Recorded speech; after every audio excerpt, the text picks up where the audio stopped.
नमस्ते मित्रों, भगवद गीता का दूसरा अध्याय सांख्य योग वह अमर ज्ञान का स्रोत है, जहां भगवान श्री कृष्ण अर्जुन के विषाद को दूर करने के लिए जीवन, आत्मा और कर्तव्य की गहरी शिक्षा देते हैं।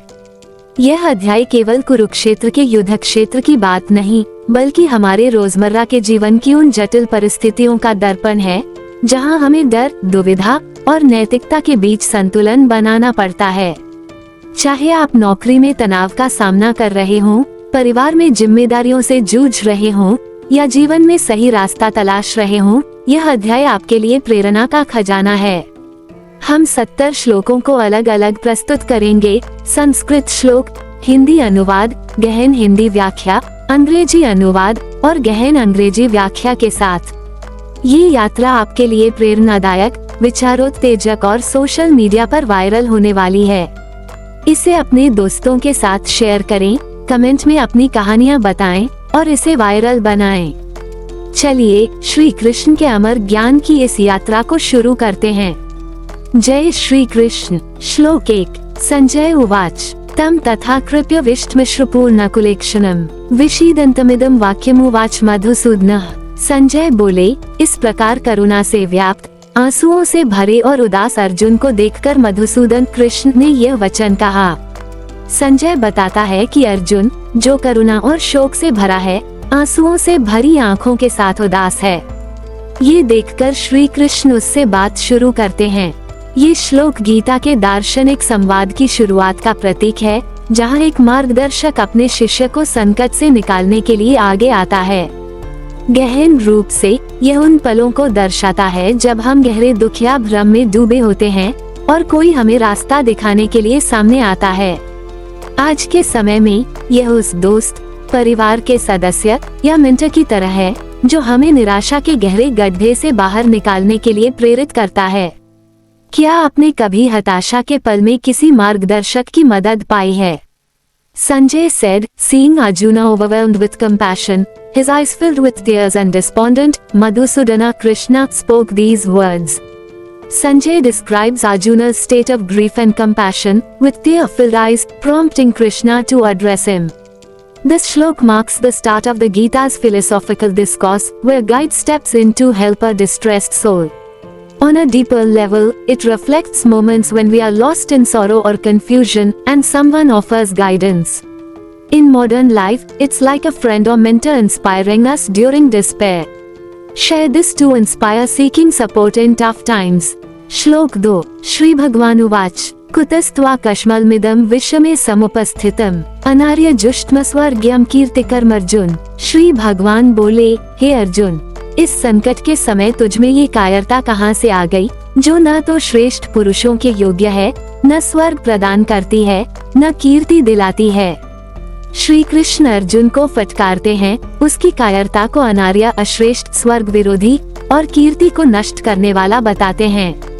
ये श्लोक कर्तव्य के प्रति दृढ़ता का आह्वान करता है। गहन रूप से ये हमें सिखाता है कि संकट के समय कमजोरी दिखाना न केवल व्यक्तिगत हानि का कारण बनता है, बल्कि हमारी प्रतिष्ठा को भी नुकसान पहुंचाता है। आज के समय में ये किसी ऐसे व्यक्ति की तरह है, जो नौकरी में तनाव या पारिवारिक जिम्मेदारी से डरकर पीछे हट जाता है। क्या आपने कभी दबाव में हार मानने की सोची, पर फिर हिम्मत जुटाई?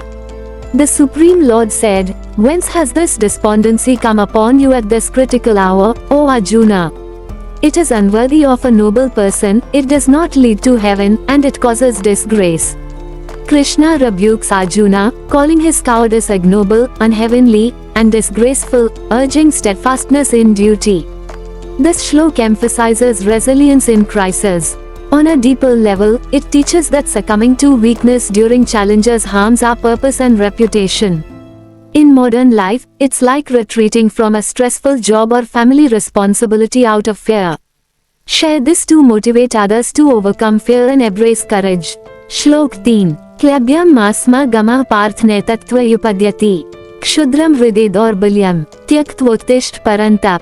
हे पार्थ, इस कायरता को त्याग दे, ये तुझमें शोभा नहीं देता। इस तुच्छ हृदय की कमजोरी को छोड़कर उठ और युद्ध कर, हे शत्रुहंता। श्री कृष्ण अर्जुन को कायरता छोड़ने और हृदय की कमजोरी को त्याग कर युद्ध के लिए खड़े होने का आदेश देते हैं। ये श्लोक साहस और आत्म नियंत्रण का संदेश देता है। गहन रूप से ये हमें सिखाता है कि भावनात्मक कमजोरी को नियंत्रित करके हमें अपने कर्तव्य का पालन करना चाहिए। आज के समय में ये किसी ऐसे व्यक्ति की तरह है जो निजी असफलता या डर से हार मानने के बजाय अपनी जिम्मेदारियों का सामना करता है, जैसे कोई कर्मचारी जो तनावपूर्ण प्रोजेक्ट को पूरा करने के लिए हिम्मत जुटाता है। क्या आपने कभी कमजोरी को त्याग कर कोई चुनौती स्वीकारी है? Do not yield to this unmanliness, O Partha, for it does not buffet you. Cast off this petty weakness of heart and arise, O scorcher of enemies. Krishna commands Arjuna to abandon cowardice and weakness, urging him to rise and fight. This shlok conveys a powerful message of courage and self-control. On a deeper level, it teaches us to overcome emotional fragility and fulfill our responsibilities. In modern life, it's like an employee overcoming personal fears to tackle a challenging project. Share this to encourage others to rise above weakness. श्लोक 4 अर्जुन उवाच कथ भीष्म संख्ये द्रोण च मधुसूदन इशुभे प्रत्योत्स्यामि पूज्या वारिसूदन। अर्जुन बोले, हे मधुसूदन, मैं युद्ध में भीष्म और द्रोण के खिलाफ बाणों से कैसे लड़ सकता हूँ जो पूजनीय है, हे शत्रुहंता। अर्जुन अपनी दुविधा व्यक्त करता है कि वो अपने पूजनीय गुरु द्रोण और पितामह भीष्म के खिलाफ युद्ध कैसे कर सकता है। ये श्लोक उसके नैतिक और भावनात्मक संघर्ष को दर्शाता है, जहाँ वह कर्तव्य और सम्मान के बीच फंस गया है। गहन रूप से यह उन पलों को दर्शाता है जब हमें अपने आदर्शों या प्रियजनों के खिलाफ खड़ा होना पड़ता है। आज के समय में ये किसी ऐसी स्थिति की तरह है जहां आपको अपने मेंटर या परिवार के खिलाफ सही के लिए खड़ा होना पड़े, जैसे कार्यस्थल पर गलत नीति के खिलाफ बोलना। क्या आपने कभी अपने सम्मानित लोगों के खिलाफ सही के लिए स्टैंड लिया है? Arjuna said, "How can I fight with arrows in battle against Bhishma and Drona, who are worthy of reverence, O Madhusudana, O slayer of enemies?" Arjuna expresses his dilemma about fighting his revered grandfather Bhishma and teacher Drona, highlighting his moral and emotional conflict between duty and respect. On a deeper level, this shlok reflects moments when we must oppose those we admire for the sake of what's right. In modern life, it's like standing up against a mentor or family member for an ethical cause. Share this to resonate with those facing tough moral choices. श्लोक 5 गुरुनत्वा हे महानुभावान श्रेयो भोक्तुन भैक्ष्यम्पि लोकैः हत्वार्थकामांस्तु गुरुनिहैव भुंज्या भोगान रुधिर प्रदिग्धान। इन महान गुरुओं को न मारकर इस संसार में भिक्षा मांगकर जीना श्रेयस्कर है। इन गुरुओं को मारकर धन और सुख भोगने से तो रक्तरंजित भोग ही प्राप्त होंगे। अर्जुन कहता है कि अपने गुरुओं को मारने के बजाय भिक्षा मांगकर जीना बेहतर है, क्योंकि गुरुओं को मारकर प्राप्त धन और सुख रक्त से सने होंगे। ये श्लोक उसके गहरे नैतिक संकट को दर्शाता है, जहां वह युद्ध के परिणामों को अनैतिक और दुखद मानता है। गहन रूप से यह उन पलों को दर्शाता है जब हमें लगता है कि सफलता की कीमत बहुत भारी है। आज के समय में ये किसी ऐसी स्थिति की तरह है जहां आपको अनैतिक तरीके से धन या सफलता मिले, जैसे भ्रष्टाचार से लाभ उठाना। क्या आपने कभी ऐसा महसूस किया कि जीत की कीमत नैतिकता की हानि है? It is better to live in this world by begging than to kill these noble teachers. By killing them, the wealth and pleasures we enjoy will be tainted with blood. Arjuna states that begging is preferable to killing his noble teachers, as the wealth and pleasures gained would be stained with blood. This shlok underscores his moral crisis, viewing the war's rewards as unethical. On a deeper level, it reflects moments when we feel success comes at too high a moral cost.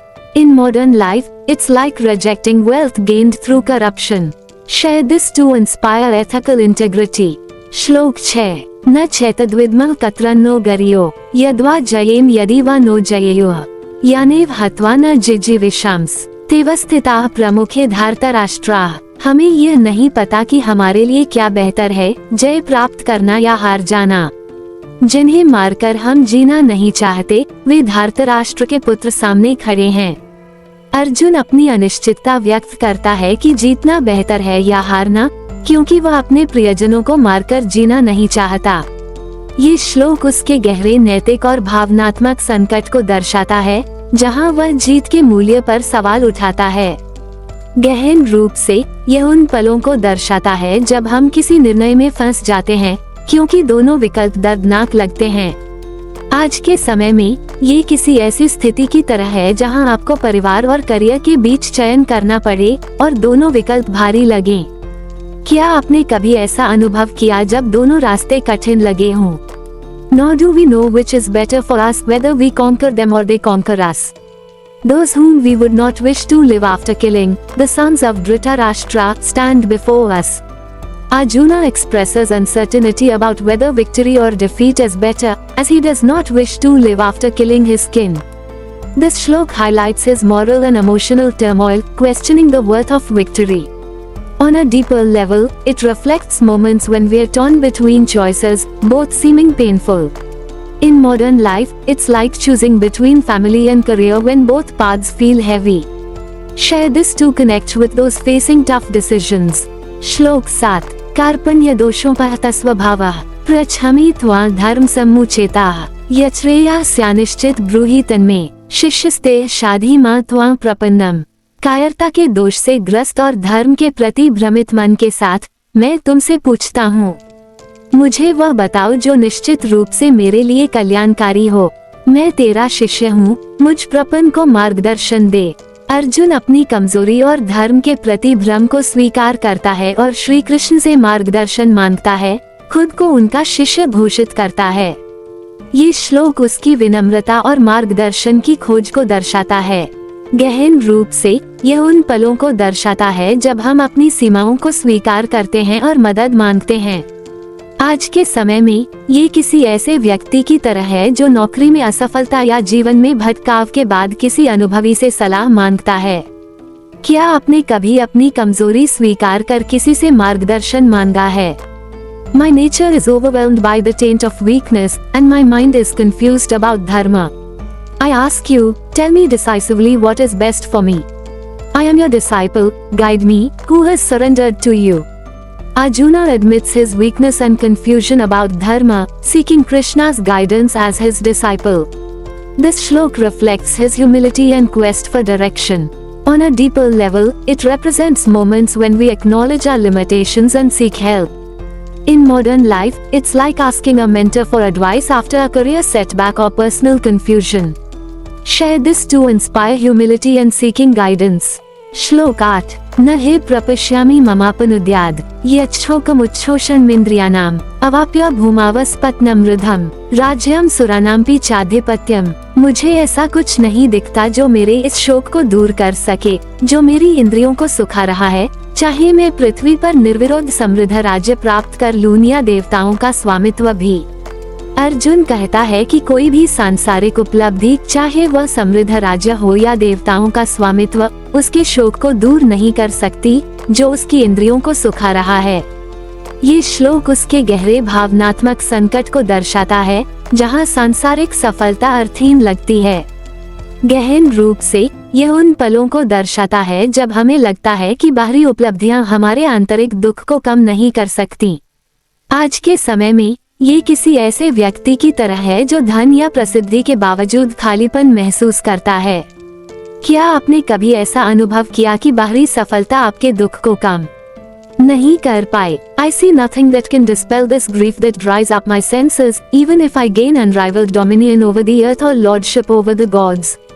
Arjuna declares that no worldly achievement, not even dominion over the earth or gods, can alleviate his grief, which consumes his senses. This shlok highlights his profound emotional crisis, where material success feels meaningless. On a deeper level, it reflects moments when external accomplishments fail to soothe inner turmoil. In modern life, it's like feeling empty despite wealth or fame. Share this to resonate with those seeking inner peace beyond success. श्लोक 9 संजय उवाच एवमुक्त्वा ऋषिकेशं गुडाकेशः परन्तप न योत्स्येति गोविंद मुक्त्वा तूष्णी बभूव। संजय बोले, इस प्रकार ऋषिकेश कृष्ण से कहकर गुडाकेश अर्जुन शत्रुहंता ने गोविंद से कहा, मैं युद्ध नहीं करूंगा, और फिर चुप हो गया। संजय बताता है कि अर्जुन ने कृष्ण से अपनी बात कहने के बाद युद्ध न करने का निर्णय लिया और चुप हो गया। ये श्लोक अर्जुन के पूर्ण समर्पण और हताशा को दर्शाता है, जहां वह युद्ध से पूरी तरह पीछे हट जाता है। गहन रूप से यह उन पलों को दर्शाता है जब हम किसी कठिन स्थिति से इतने अभिभूत हो जाते हैं कि हम पूरी तरह हार मान लेते हैं। आज के समय में ये किसी ऐसी स्थिति की तरह है जहां आप तनावपूर्ण नौकरी या रिश्ते से पीछे हट जाते हैं क्योंकि वह असहनीय लगता है। क्या आपने कभी किसी चुनौती से पूरी तरह पीछे हटने का फैसला किया है? Sanjay said, having spoken thus to Rishikesha, Gudakesha, the scotcher of enemies, said to Govinda, I will not fight, and fell silent. Sanjay narrates that Arjuna, after expressing his concerns to Krishna, declares he will not fight and becomes silent. This shlok captures his complete surrender and despair, withdrawing from the battle. On a deeper level, it reflects moments when we feel so overwhelmed by a challenge that we give up entirely. In modern life, it's like walking away from a stressful job or relationship because it feels unbearable. Share this to connect with those who faced moments of surrender. श्लोक 10 तमुवाच ऋषिकेशः प्रहसनिव भारत सेनयोरुभयो मध्ये विषीदन्तमिदं वचः। ऋषिकेश कृष्ण ने हंसते हुए से, हे भारत, दोनों सेनाओं के बीच उदास अर्जुन से यह वचन कहा। कृष्ण हल्के से हंसते हुए अर्जुन से बात शुरू करते हैं, जो दोनों सेनाओं के बीच उदास बैठा है। उनकी हंसी दया और समझदारी को दर्शाती है, जैसे कोई मार्गदर्शक अपने शिष्य की भटकन को देखकर उसे प्रेमपूर्वक सुधारता है। गहन रूप से यह उन पलों को दर्शाता है जब कोई हमें हमारी कमजोरी पर प्यार से टोकता है ताकि हम सही रास्ते पर लौटें। आज के समय में ये किसी दोस्त की तरह है जो आपके डर को देखकर हल्के से हंसकर आपको हिम्मत देता है। क्या किसी ने कभी आपके डर को प्यार से हल्का करके आपको प्रेरित किया है? Rishikesha, smiling as it were, O Bharat, spoke these words to the despondent Arjuna between the two armies. Krishna, with a gentle smile, addresses the despondent Arjuna amidst the armies. His smile reflects compassion and wisdom, like a guide lovingly correcting a confused student. On a deeper level, it represents moments when someone gently points out our fears to guide us back to clarity. In modern life, it's like a friend who, with a kind chuckle, encourages you to overcome doubts. Share this to inspire finding hope through gentle guidance. श्लोक 11 श्री भगवानुवाच अशोचनन्वशोचस्त्वं प्रज्ञादांश्च भाषसे गतासुनगतासुंश्च नानुशोचन्ति पंडिताः। श्री भगवान बोले, तू उन लोगों के लिए शोक करता है जो शोक करने योग्य नहीं है और विद्वतापूर्ण बातें करता है। पंडित न तो जीवितों के लिए शोक करते हैं, न ही मृतकों के लिए। श्री कृष्ण अर्जुन को समझाते हैं कि वो उन लोगों के लिए शोक कर रहा है जिनके लिए शोक करना अनुचित है, क्योंकि वह विद्वानों की तरह बोलता है, पर उसका शोक अज्ञान को दर्शाता है। पंडित न जीवितों के लिए शोक करते हैं, न मृतकों के लिए, क्योंकि वे आत्मा की अमरता को समझते हैं। गहन रूप से ये हमें सिखाता है कि हमें क्षणिक चीजों जैसे देह या सांसारिक हानि के लिए शोक नहीं करना चाहिए। आज के समय में ये किसी प्रियजन के जाने या नौकरी छूटने के दुख को आत्मा की व्यापकता के दृष्टिकोण से देखने की तरह है। क्या आपने कभी किसी नुकसान पर शोक किया, फिर उसे बड़े दृष्टिकोण से समझा? The Supreme Lord said, "You grieve for those who are not worthy of grief, yet speak words of wisdom. The wise grieve neither for the living nor for the dead." Krishna explains that Arjuna's grief is misplaced, as he mourns for those not deserving of it, despite his wise words. The wise, understanding the soul's immortality, grieve neither for the living nor the dead. On a deeper level, this teaches us to avoid sorrow over transient things like the body or worldly losses. In modern life, it's like viewing the loss of a loved one or a job through the lens of life's broader perspective. Share this to inspire letting go of unnecessary grief. श्लोक 12 न त्वेवाहं जातु नासं न त्वं निमे जनाधिपाः न चैव न भविष्यामः सर्वं वयंतः परम। न मैं कभी नहीं था, न तू, न ये राजा लोग, और न ही हम भविष्य में कभी नहीं होंगे। हम सब सदा रहेंगे। श्री कृष्ण कहते हैं कि न तो वह न अर्जुन न ही अन्य राजा कभी गैर मौजूद थे और न ही भविष्य में कभी अनस्तित्व में होंगे। ये श्लोक आत्मा की शाश्वत प्रकृति को रेखांकित करता है।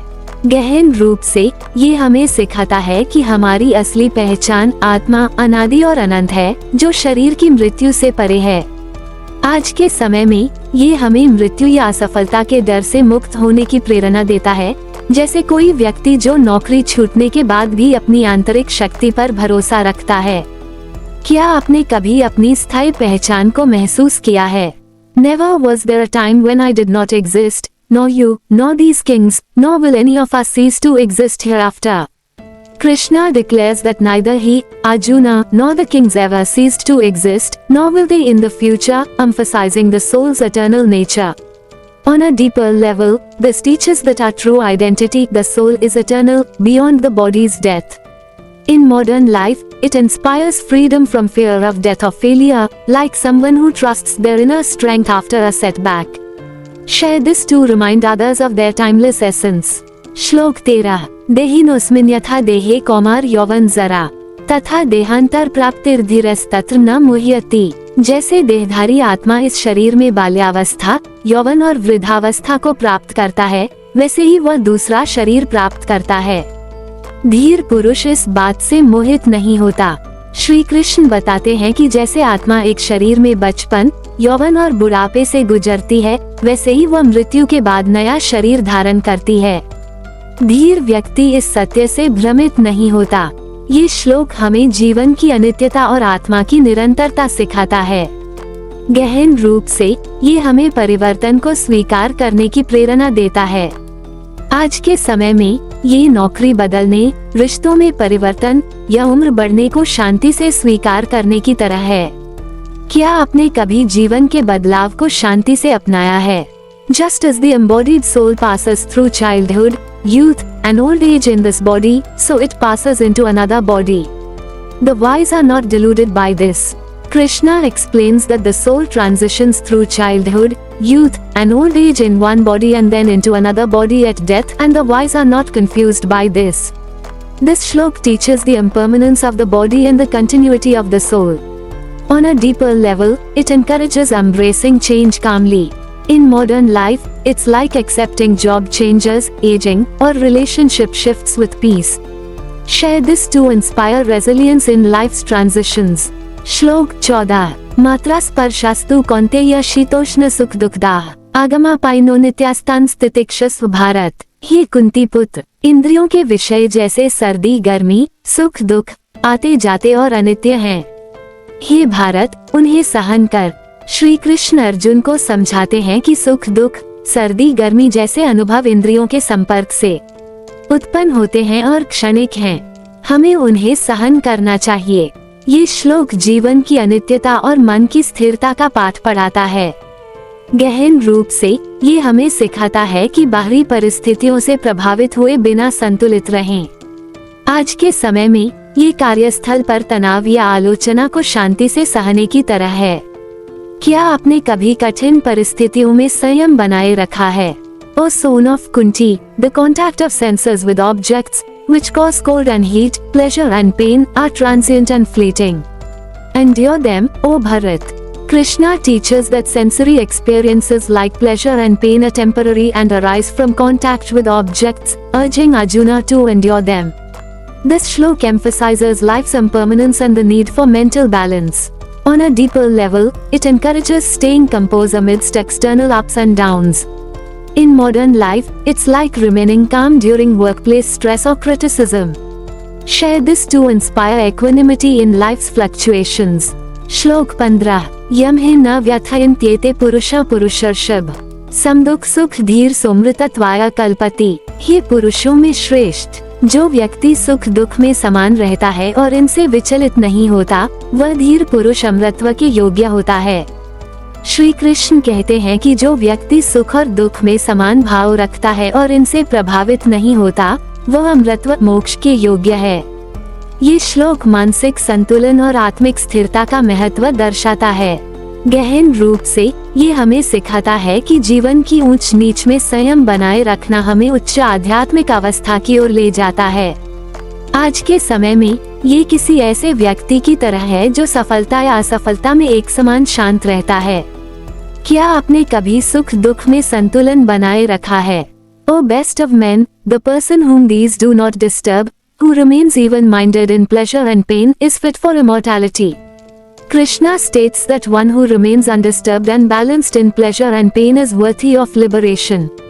This shlok highlights the importance of mental equanimity and spiritual stability. On a deeper level, it teaches that staying composed through life's highs and lows leads to higher consciousness.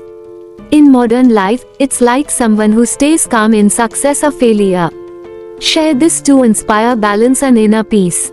श्लोक 16 नासतो विद्यते भावो नाभावो विद्यते सतः उभयोपि दृष्टोऽन्तस्त्वनयोस्तत्त्वदर्शिभिः। असत का अस्तित्व नहीं होता और सत का कभी अभाव नहीं होता।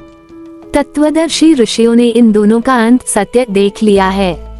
श्री कृष्ण कहते हैं कि असत अनित्य, जैसे शरीर का कोई स्थायी अस्तित्व नहीं है, और सत आत्मा कभी नष्ट नहीं होता। तत्वदर्शी इस सत्य को समझ चुके हैं। ये श्लोक सांख्य दर्शन का मूल सिद्धांत प्रस्तुत करता है। गहन रूप से ये हमें सिखाता है कि हमें अनित्य चीजों पर ध्यान देने के बजाय शाश्वत सत्य पर केंद्रित होना चाहिए। आज के समय में ये धन, प्रसिद्धि जैसे क्षणिक लक्ष्यों के पीछे भागने के बजाय आंतरिक शांति की खोज की तरह है।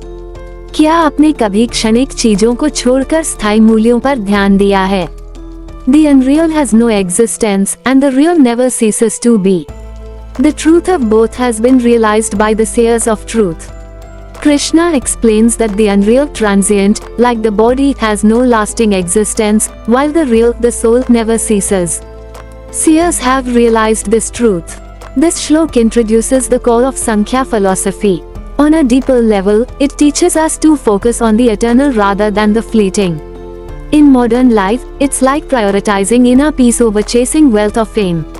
Share this to inspire focusing on what truly matters.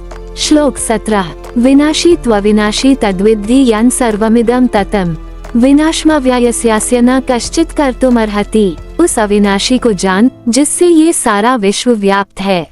उस अव्यय नाशरहित का कोई विनाश नहीं कर सकता। श्री कृष्ण कहते हैं कि वह अविनाशी आत्मा जो विश्व को व्याप्त करती है, नष्ट नहीं हो सकती। ये श्लोक आत्मा की अमरता और उसकी सर्वव्यापकता को रेखांकित करता है। गहन रूप से ये हमें सिखाता है कि हमारी असली पहचान आत्मा किसी भी बाहरी शक्ति से नष्ट नहीं हो सकती। आज के समय में ये किसी ऐसे व्यक्ति की तरह है जो बाहरी आलोचना या असफलता के बावजूद अपनी आंतरिक शक्ति पर विश्वास रखता है। क्या आपने कभी अपनी आंतरिक शक्ति को कठिन समय में महसूस किया है? Know that which pervades all this is indestructible. None can destroy the imperishable. Krishna teaches that the indestructible soul, which pervades the universe, cannot be destroyed. This shlok emphasizes the soul's immortality and omnipresence. On a deeper level, it assures us that our true essence, the soul, remains untouched by external forces. In modern life, it's like someone trusting their inner strength despite criticism or failure. Share this to inspire confidence in our enduring essence. श्लोक 18 अंतवन्ते मे देहा नित्यस्योक्ताः शरीरिणः अनाशिनो प्रमेयस्य तस्माद्युध्यस्व भारत। ये शरीर नश्वर हैं, परंतु आत्मा नित्य, अविनाशी और अपरिमेय है। इसलिए हे भारत, युद्ध कर। श्री कृष्ण अर्जुन को बताते हैं कि शरीर नश्वर हैं, लेकिन आत्मा शाश्वत और अविनाशी है, इसलिए उसे युद्ध करना चाहिए। ये श्लोक आत्मा की अमरता के आधार पर कर्तव्य का पालन करने का आह्वान करता है। गहन रूप से ये हमें सिखाता है कि हमें क्षणिक शरीर के डर से अपने कर्तव्यों से पीछे नहीं हटना चाहिए। आज के समय में ये किसी ऐसे व्यक्ति की तरह है जो मृत्यु या असफलता के डर को त्याग कर अपनी जिम्मेदारियों को निभाता है, जैसे परिवार के लिए मेहनत करना। क्या आपने कभी डर को त्याग कर अपना कर्तव्य निभाया है? These bodies are perishable, but the embodied soul is eternal, indestructible, and immeasurable. Therefore, fight, O Bharat. Krishna explains that bodies are mortal, but the soul is eternal and indestructible, urging Arjuna to fight. This shlok calls for duty based on the soul's immortality. On a deeper level, it teaches us not to shy away from responsibilities due to fear of transient losses. In modern life, it's like fulfilling family duties despite fear of failure or loss. Share this to inspire fearless commitment to duty. श्लोक 19। येन वेति हंतार यश्चेन मन्यते हतम उभौ तो न विजानीतो नायम हंति न हन्यति। जो इसे आत्मा को मारने वाला समझता है और जो इसे मरा हुआ मानता है, दोनों ही नहीं जानते। यह न मारता है न मारा जाता है। श्री कृष्ण कहते हैं कि आत्मा को न तो कोई मार सकता है, न ही यह मरती है। जो इसे मारने वाला या मरा हुआ समझता है, वह सत्य को नहीं जानता। ये श्लोक आत्मा की अविनाशी प्रकृति को और स्पष्ट करता है। गहन रूप से ये हमें मृत्यु के भय से मुक्त होने की प्रेरणा देता है। आज के समय में ये किसी ऐसे व्यक्ति की तरह है जो मृत्यु या हानि के डर के बिना जीवन जीता है, जैसे कोई जो खुलकर अपने सिद्धांतों के लिए लड़ता है। क्या आपने कभी मृत्यु के डर को त्याग कर साहस दिखाया है? He who thinks that the soul slays or is slain does not know it neither slays nor is slain. Krishna states that the soul neither kills nor is killed, and those who think otherwise are ignorant of its true nature. This shlok reinforces the soul's indestructibility. On a deeper level, it frees us from the fear of death. In modern life, it's like someone living boldly for their principles, unafraid of loss or death. Share this to inspire fearless living.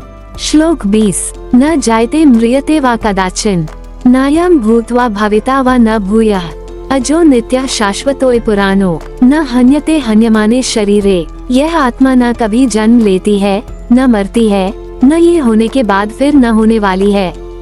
यह अजन्मा, नित्य, शाश्वत और पुरातन है। शरीर के मारे जाने पर भी यह नहीं मरती। श्री कृष्ण आत्मा की अमरता को और गहराई से समझाते हैं। कहते हैं कि यह न जन्म लेती है, न मरती है और शरीर के नष्ट होने पर भी अक्षुण्ण रहती है। ये श्लोक आत्मा की शाश्वत प्रकृति को दृढ़ता से स्थापित करता है। गहन रूप से ये हमें सिखाता है कि हमारी असली पहचान मृत्यु से परे है। आज के समय में ये किसी ऐसे व्यक्ति की तरह है जो मृत्यु या असफलता के डर के बिना अपने लक्ष्यों की ओर बढ़ता है। क्या आपने कभी इस सत्य को महसूस किया कि आपका असली स्वरूप शाश्वत है? The soul is neither born nor does it die, nor does it become, only to cease to be. It is unborn, eternal, everlasting, and ancient. It is not killed when the body is killed. Krishna elaborates that the soul is unborn, eternal, and unaffected by the body's death. This shlok firmly establishes the soul's immortality. On a deeper level, it teaches that our true self transcends death. In modern life, it's like someone pursuing goals fearlessly, knowing their essence is eternal. Share this to inspire living beyond fear of mortality. श्लोक 21। वेदाविनाशन नित्यम यन्मज्मव्ययम् कथ स पुरुषः पार्थकम घातयति हन्ति कम। जो व्यक्ति इस आत्मा को अविनाशी, नित्य, अजन्मा और अव्यय जानता है, हे पार्थ, वह कैसे किसी को मार सकता है या मरव सकता है? श्री कृष्ण पूछते हैं कि जो आत्मा की अविनाशी प्रकृति को जानता है, वह कैसे किसी को मारने या मरवाने का कारण बन सकता है? ये श्लोक अर्जुन को युद्ध के भय से मुक्त करने के लिए आत्मा की अमरता पर जोर देता है। गहन रूप से ये हमें सिखाता है कि सत्य को समझने वाला व्यक्ति हिंसा के भय से मुक्त हो जाता है। आज के समय में ये किसी ऐसे व्यक्ति की तरह है जो नैतिकता के साथ अपने कर्तव्य निभाता है, बिना परिणामों की चिंता किए। क्या आपने कभी सत्य को जानकर डर से मुक्ति पाई है? He who knows the soul to be indestructible, eternal, unborn, and imperishable, how can that person, O Partha, cause anyone to be killed or kill? Krishna questions how one who knows the soul's indestructible nature can fear killing or causing death. This shlok reinforces the soul's immortality to free Arjuna from fear. On a deeper level, it teaches that understanding truth liberates us from fear of violence. In modern life, it's like performing duties ethically without worrying about outcomes. Share this to inspire fearless action rooted in truth. श्लोक 22। वासांसि जीर्णानि यथा विहाय नवानि गृह्णाति नरो प्राणी तथा शरीरानि विहाय जीर्णान्या अन्यानि संयाति नवानि देहि। जैसे मनुष्य पुराने वस्त्रों को त्याग कर नए वस्त्र धारण करता है, वैसे ही आत्मा पुराने शरीर को छोड़कर नए शरीर को ग्रहण करती है। श्री कृष्ण आत्मा की यात्रा को वस्त्र बदलने की उपमा से समझाते हैं। जैसे हम पुराने कपड़े छोड़कर नए पहनते हैं, वैसे ही आत्मा पुराने शरीर को छोड़कर नया शरीर लेती है। ये श्लोक मृत्यु को एक स्वाभाविक प्रक्रिया के रूप में प्रस्तुत करता है। गहन रूप से ये हमें परिवर्तन को स्वीकार करने और मृत्यु से न डरने की प्रेरणा देता है। आज के समय में ये जीवन में बदलाव, जैसे नई नौकरी या नया शहर अपनाने की तरह है। क्या आपने कभी परिवर्तन को नए अवसर के रूप में अपनाया है? Just as a person discards worn out clothes and puts on new ones, so the soul discards old bodies and enters new ones. Krishna compares the soul's journey to changing clothes, discarding old bodies for new ones. This shlok presents death as a natural process. On a deeper level, it encourages embracing change and fearing no death. In modern life, it's like accepting a new job or moving to a new city as a fresh start. Share this to inspire embracing life's changes. श्लोक 23। नैन छिन्दन्ति शस्त्राणि नैन दहति पावकः न चैन क्लेदयन्त्यपो न शोषयति मारुतः। इस आत्मा को शस्त्र नहीं काट सकते, अग्नि नहीं जला सकती, जल नहीं गीला कर सकता और वायु नहीं सुखा सकती। श्री कृष्ण आत्मा की अविनाशी प्रकृति को और स्पष्ट करते हैं, कहते हैं कि इसे कोई भौतिक शक्ति, शस्त्र, अग्नि, जल या वायु नष्ट नहीं कर सकती। ये श्लोक आत्मा की अडिग प्रकृति को दर्शाता है। गहन रूप से ये हमें सिखाता है कि हमारी असली पहचान बाहरी नुकसान से अछूती रहती है। आज के समय में ये किसी ऐसे व्यक्ति की तरह है जो आलोचना, असफलता या हानि के बावजूद अपनी आंतरिक शक्ति बनाए रखता है। क्या आपने कभी बाहरी चुनौतियों के बावजूद अपनी शक्ति महसूस की है? Weapons cannot cut the soul, fire cannot burn it, water cannot wet it, and wind cannot dry it. Krishna clarifies that no physical force, weapons, fire, water, or wind can destroy the soul. This shlok underscores the soul's invincibility. On a deeper level, it teaches that our true essence remains untouched by external harm. In modern life, it's like someone maintaining inner strength despite criticism or loss. Share this to inspire resilience against life's challenges. श्लोक 24। अच्छेद्योयम दाह्योयम अक्लेद्योशोष्यायव च नित्य सर्वगतः स्थाणुरचलोयम सनातनः। यह आत्मा अच्छेद्य, अदाह्य, अक्लेद्य और अशोष्य है। ये नित्य, सर्वव्यापी, स्थिर, अचल और सनातन है। श्री कृष्ण आत्मा के गुणों को और विस्तार से बताते हैं। यह न कटने वाली, न जलने वाली, न गीली होने वाली, न सूखने वाली है। यह शाश्वत, सर्वत्र मौजूद, स्थिर और अचल है। ये श्लोक आत्मा की अक्षुण्ण प्रकृति को दृढ़ता से स्थापित करता है। गहन रूप से ये हमें सिखाता है कि हमारी असली पहचान समय और परिस्थितियों से परे है। आज के समय में ये किसी ऐसे व्यक्ति की तरह है जो जीवन की अनिश्चितताओं में भी स्थिर और अडिग रहता है। क्या आपने कभी अपनी आंतरिक स्थिरता को कठिन समय में अनुभव किया है? This soul is incleavable, incombustible, unwettable and indriable. It is eternal, all-pervading, stable, immovable and everlasting. Krishna elaborates that the soul cannot be cut, burned, wetted or dried. It is eternal, pervasive, stable and immovable. This shlok firmly establishes the soul's indestructible nature. On a deeper level, it teaches that our true self transcends time and circumstances. In modern life, it's like someone remaining steady amidst life's uncertainties. Share this to inspire unwavering inner strength. श्लोक 25। अव्यक्तोयम अचिन्त्योयम विकार्योयम उच्यते तस्मादेव विदित्वेन नानुशोचितुम अर्हसि। यह आत्मा अव्यक्त, अचिन्त्य और अविकारी है, इसलिए इसे इस प्रकार जानकर तुझे शोक नहीं करना चाहिए। श्री कृष्ण कहते हैं कि आत्मा अव्यक्त, अदृश्य, अचिंत्य, कल्पना से परे और अविकारी, अपरिवर्तनीय है, इसलिए अर्जुन को शोक नहीं करना चाहिए। ये श्लोक आत्मा की गहन प्रकृति को दर्शाता है। गहन रूप से ये हमें सिखाता है कि हमें उन चीजों के लिए दुखी नहीं होना चाहिए जो हमारी समझ से परे हैं। आज के समय में ये किसी ऐसे व्यक्ति की तरह है जो अनियंत्रित परिस्थितियों, जैसे प्रियजन की हानि, पर शोक करने के बजाय शांति ढूंढता है। क्या आपने कभी अनिश्चितता में शांति पाने की कोशिश की है? This soul is said to be unmanifest, inconceivable and unchangeable. Knowing it as such, you should not grieve. Krishna explains that the soul is unmanifest, beyond thought and unchangeable, so Arjuna should not grieve. This shlok highlights the soul's profound nature. On a deeper level, it teaches us not to mourn over things beyond our comprehension. In modern life, it's like finding peace instead of grieving over uncontrollable events, like the loss of a loved one. Share this to inspire peace amidst uncertainty. श्लोक 26। अथ चैन नित्य जातम नित्यम व मन्यसे मृतम तथापि त्वम महाबाहो न शोचितुम अर्हसि। और यदि तू इस आत्मा को सदा जन्म लेने वाला या सदा मरने वाला मानता है, तब भी हे महाबाहो, तुझे इस प्रकार शोक नहीं करना चाहिए। श्री कृष्ण कहते हैं कि भले ही अर्जुन आत्मा को बार बार जन्म लेने या मरने वाला माने, फिर भी उसे शोक नहीं करना चाहिए। ये श्लोक वैकल्पिक दृष्टिकोण प्रस्तुत करता है, जो अर्जुन के भ्रम को दूर करता है। गहन रूप से ये हमें सिखाता है कि किसी भी दृष्टिकोण से चाहे आत्मा को शाश्वत माने या चक्रीय, शोक व्यर्थ है। आज के समय में ये किसी ऐसे व्यक्ति की तरह है जो जीवन की अनिश्चितताओं को स्वीकार कर शांति से जीता है। क्या आपने कभी दुख को छोड़कर शांति को अपनाया है? And even if you think the soul is perpetually born or perpetually dies, still, O mighty armed, you should not grieve thus.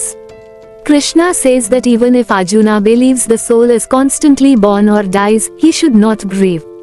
This shlok offers an alternative perspective to dispel Arjuna's confusion. On a deeper level, it teaches that grief is futile, whether we see the soul as eternal or cyclical. In modern life, it's like accepting life's uncertainties and living peacefully.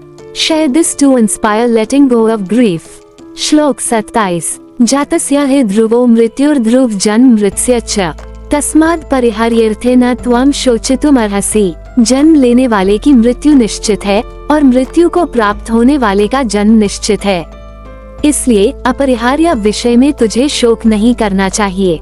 Shri Krishna कहते हैं कि जन्म और मृत्यु जीवन के अपरिहार्य चक्र हैं। जो जन्मा है वो मरेगा और जो मरा है वो जन्म लेगा, इसलिए शोक करना व्यर्थ है। ये श्लोक जीवन की स्वाभाविक प्रक्रिया को स्वीकार करने का संदेश देता है। गहन रूप से ये हमें सिखाता है कि हमें अनिवार्य चीजों जैसे मृत्यु पर दुखी होने के बजाय जीवन को पूर्णता से जीना चाहिए। आज के समय में ये किसी ऐसे व्यक्ति की तरह है जो प्रियजन की मृत्यु को स्वीकार कर जीवन में आगे बढ़ता है। क्या आपने कभी अनिवार्य को स्वीकार कर शांति पाई है? For one who is born, death is certain, and for one who dies, birth is certain. Therefore, you should not grieve over the inevitable. Krishna explains that birth and death are inevitable cycles. Birth leads to death, and death to birth, so grief is pointless. This shlok urges acceptance of life's natural processes. On a deeper level, it teaches us to live fully rather than mourn inevitable events like death. In modern life, it's like moving forward after a loved one's loss by embracing life. Share this to inspire acceptance of life's cycles. श्लोक 28। अव्यक्तादीनि भूतानि व्यक्तमध्यानि भारत अव्यक्त निधनान्येव तत्र का परिदेवना। हे भारत, सभी प्राणी जन्म से पहले अव्यक्त हैं, मध्य में व्यक्त हैं और मृत्यु के बाद फिर अव्यक्त हो जाते हैं। इसमें शोक करने की क्या बात है? श्री कृष्ण कहते हैं कि प्राणी जन्म से पहले और मृत्यु के बाद अव्यक्त अदृश्य हैं और केवल जीवन के मध्य में व्यक्त दृश्य हैं, इसलिए शोक करना व्यर्थ है। ये श्लोक जीवन की क्षणिक प्रकृति को दर्शाता है। गहन रूप से ये हमें सिखाता है कि हमें दृश्यमान संसार को ही सब कुछ न माने। आज के समय में ये किसी ऐसे व्यक्ति की तरह है जो जीवन की अनित्यता को समझकर क्षणिक सुख दुख से ऊपर उठता है। क्या आपने कभी जीवन की अनित्यता को महसूस किया है? ओ Bharat, all beings are unmanifest before birth, manifest in life, and unmanifest again after death. Why grieve over this? Krishna explains that beings are unmanifest before birth and after death, only manifest in life, so grief is unnecessary. This shlok highlights life's transient nature. On a deeper level, it teaches us not to cling to the visible world. In modern life, it's like rising above temporary joys or sorrows by understanding life's impermanence. Share this to inspire detachment from fleeting things. श्लोक 29। आश्चर्यवत् पश्यति कश्चिदेनम् आश्चर्यवद् वदति तथैव चान्यः आश्चर्यवच्छन्मन्यः शृणोति श्रुत्वाप्येन वेद न चैव कश्चित्। कोई इस आत्मा को आश्चर्य के साथ देखता है, कोई आश्चर्य के साथ इसका वर्णन करता है, कोई आश्चर्य के साथ इसे सुनता है और सुनने के बाद भी कोई इसे नहीं समझता। श्री कृष्ण कहते हैं कि आत्मा इतनी रहस्यमयी है कि लोग इसे आश्चर्य से देखते, वर्णन करते या सुनते हैं, पर इसे पूरी तरह समझना दुर्लभ है। ये श्लोक आत्मा की गहन और रहस्यमयी प्रकृति को दर्शाता है। गहन रूप से ये हमें सिखाता है कि कुछ सत्य इतने गहरे हैं कि उन्हें अनुभव करना ही समझने का तरीका है। आज के समय में ये किसी ऐसे व्यक्ति की तरह है जो जीवन के गहरे सवालों जैसे उद्देश्य या मृत्यु को समझने की कोशिश करता है। क्या आपने कभी जीवन के किसी रहस्य पर चिंतन किया है? Some behold the soul with wonder, some describe it with wonder, some hear of it with wonder, and even after hearing, some do not understand it at all. Krishna says the soul is so mysterious that people see, describe, or hear of it with wonder, yet few truly understand it. This shlok highlights the soul's profound nature. On a deeper level, it teaches that some truths are so deep they can only be experienced. In modern life, it's like pondering life's mysteries, such as purpose or death. Share this to inspire contemplation of life's deeper truths. श्लोक 30। देहि नित्यं वध्योऽयं देहे सर्वस्य भारत तस्मात् सर्वं न त्वां शोचितुम् अर्हसि। हे भारत, प्रत्येक शरीर में यह आत्मा नित्य और अवध्या है, इसलिए तुझे किसी के लिए भी शोक नहीं करना चाहिए। श्री कृष्ण दोहराते हैं कि प्रत्येक शरीर में आत्मा अविनाशी है, इसलिए अर्जुन को किसी के लिए शोक नहीं करना चाहिए। ये श्लोक आत्मा की अमरता को पुनः स्थापित करता है। गहन रूप से ये हमें सिखाता है कि मृत्यु केवल शरीर की है, आत्मा की नहीं, इसलिए हमें दुख से मुक्त होना चाहिए। आज के समय में ये किसी ऐसे व्यक्ति की तरह है जो प्रियजन की मृत्यु को आत्मा की अमरता के दृष्टिकोण से स्वीकार करता है। क्या आपने कभी इस सत्य से शांति पाई है कि आत्मा अजर अमर है? O Bharat, the soul within every body is eternal and indestructible. Therefore, you should not grieve for any being. Krishna reiterates that the soul in every body is eternal and cannot be destroyed, so Arjuna should not grieve. This shlok reinforces the soul's immortality. On a deeper level, it teaches that death affects only the body, not the soul, freeing us from sorrow. In modern life, it's like finding peace in a loved one's death by understanding the soul's eternity. Share this to inspire freedom from grief. श्लोक 31। स्वधर्मंपि चावेक्ष्य न विकम्पितुमर्हसि धर्म्याद्धि युधाश्रेयोन्यत् क्षत्रियस्य न विद्यते। अपने स्वधर्म कर्तव्य को देखते हुए तुझे विचलित नहीं होना चाहिए।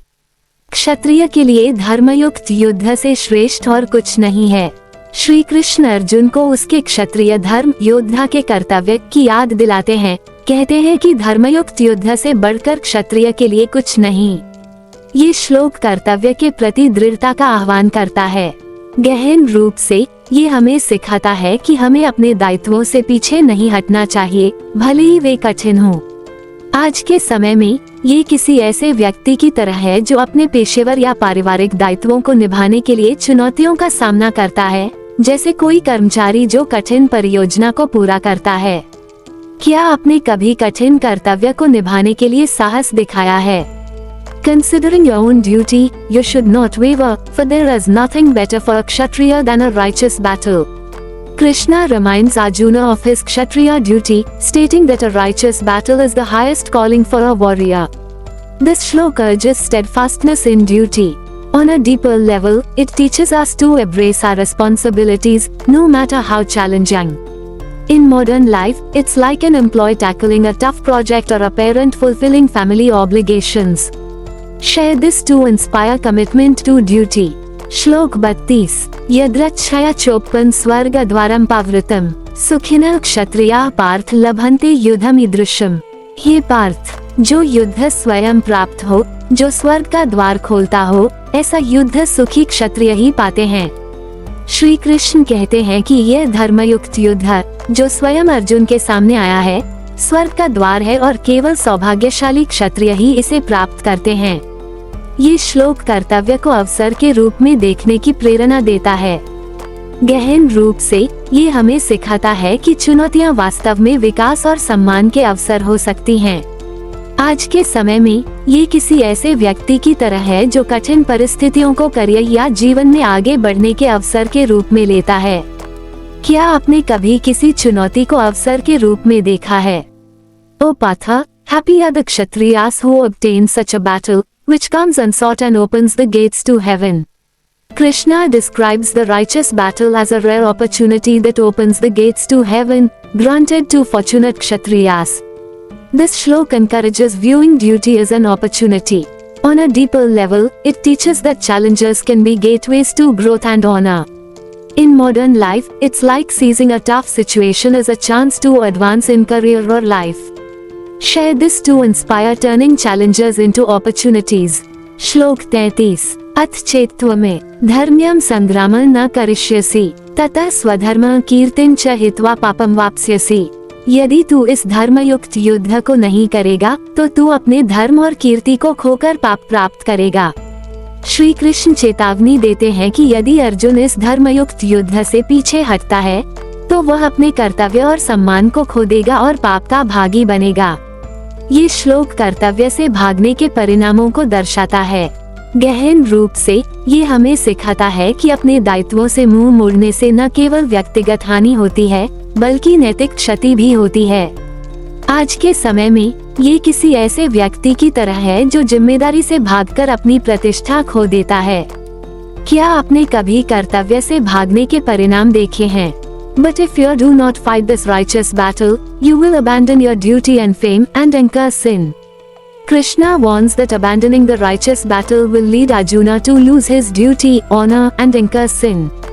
This shlok highlights the consequences of shirking responsibility. On a deeper level, it teaches that avoiding duties causes personal and moral harm. In modern life, it's like losing respect by evading responsibilities. Share this to emphasize the importance of fulfilling duties. श्लोक 34 अकीर्तेन चापि भूतानि कथयिष्यन्ति ते व्ययाम संभावितस्य चाकीर्तिर्मरणादतिरिच्यते। लोग तेरी अनश्वर अकीर्ति बदनामी की चर्चा करेंगे। सम्मानित व्यक्ति के लिए बदनामी मृत्यु से भी अधिक दुखदायी है। श्री कृष्ण कहते हैं कि यदि अर्जुन युद्ध से पीछे हटता है तो लोग उसकी बदनामी करेंगे और सम्मानित व्यक्ति के लिए बदनामी मृत्यु से भी बदतर है।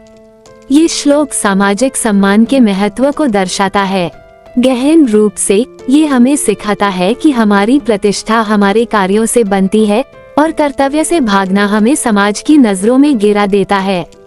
आज के समय में ये किसी ऐसे व्यक्ति की तरह है जो डर के कारण अवसर छोड़ दे और उसकी आलोचना हो। क्या आपने कभी प्रतिष्ठा खोने का डर महसूस किया है? People will forever speak of your infamy. For a respected person, dishonor is worse than death. Krishna warns that retreating from battle will lead to lasting infamy, which is worse than death for an honored person. This shlok underscores the value of social respect. On a deeper level, it teaches that our reputation is shaped by our actions, and shirking duty diminishes us in others' eyes. In modern life, it's like losing respect for avoiding a challenge. Share this to highlight the value of honor. श्लोक 35 भयाद्रनादुपर्त मन्स्यन्ते त्वमहार्थाः येषा च त्वं बहुन्तो भूत्वा यास्यसि लाघवम्। महारथी योद्धा तुझे भय के कारण युद्ध से पीछे हटने वाला समझेंगे। जिनके लिए तू सम्मानित था उनकी नजरों में तू तुच्छ हो जाएगा। श्री कृष्ण कहते हैं कि महान योद्धा अर्जुन को डरपोक समझेंगे और वो उनकी नजरों में सम्मान खो देगा। ये श्लोक सामाजिक प्रतिष्ठा पर जोर देता है। गहन रूप से ये हमें सिखाता है कि डर के कारण कर्तव्य से हटना हमें दूसरों की नजरों में छोटा बना देता है। आज के समय में ये किसी ऐसे व्यक्ति की तरह है जो कार्यस्थल पर चुनौती से भागकर सहकर्मियों का सम्मान खो देता है। क्या आपने कभी डर के कारण सम्मान खोने का अनुभव किया है? The great warriors will think you fled from battle out of fear, and those who once esteemed you will hold you in contempt. Krishna warns that great warriors will see Arjuna as a coward, losing the respect he once held. This shlok emphasizes the importance of reputation. On a deeper level, it teaches that retreating from duty out of fear diminishes our standing. In modern life, it's like losing colleagues, respect by avoiding a workplace challenge. Share this to inspire courage in facing duties. श्लोक 36 अवाच्य वादांश्च बहुन्वदिष्यन्ति तवाहेताः निन्दन्तस्तव सामर्थ्यम ततो दुःखर्नु किम। तेरे शत्रु तेरी निंदा करते हुए बहुत से अपमानजनक शब्द कहेंगे और तेरी सामर्थ्य को नीचा दिखाएंगे। इससे अधिक दुखद और क्या हो सकता है। श्री कृष्ण कहते हैं कि अर्जुन के शत्रु उसकी निंदा करेंगे और उसकी शक्ति को कमतर आंकेंगे, जो अत्यंत दुखदायी होगा। ये श्लोक सामाजिक आलोचना के प्रभाव को दर्शाता है। गहन रूप से ये हमें सिखाता है कि कर्तव्य से भागने से न केवल हमारी प्रतिष्ठा को ठेस पहुंचती है, बल्कि हमें अपमान का सामना भी करना पड़ता है। आज के समय में ये किसी ऐसे व्यक्ति की तरह है जिसे सोशल मीडिया पर या कार्यस्थल पर आलोचना का सामना करना पड़े। क्या आपने कभी आलोचना के डर को पार किया है? Your enemies will speak many derogatory words, slandering your prowess. What could be more painful than that? Krishna warns that Arjuna's enemies will mock his abilities, causing great pain. This shlok highlights the sting of social criticism.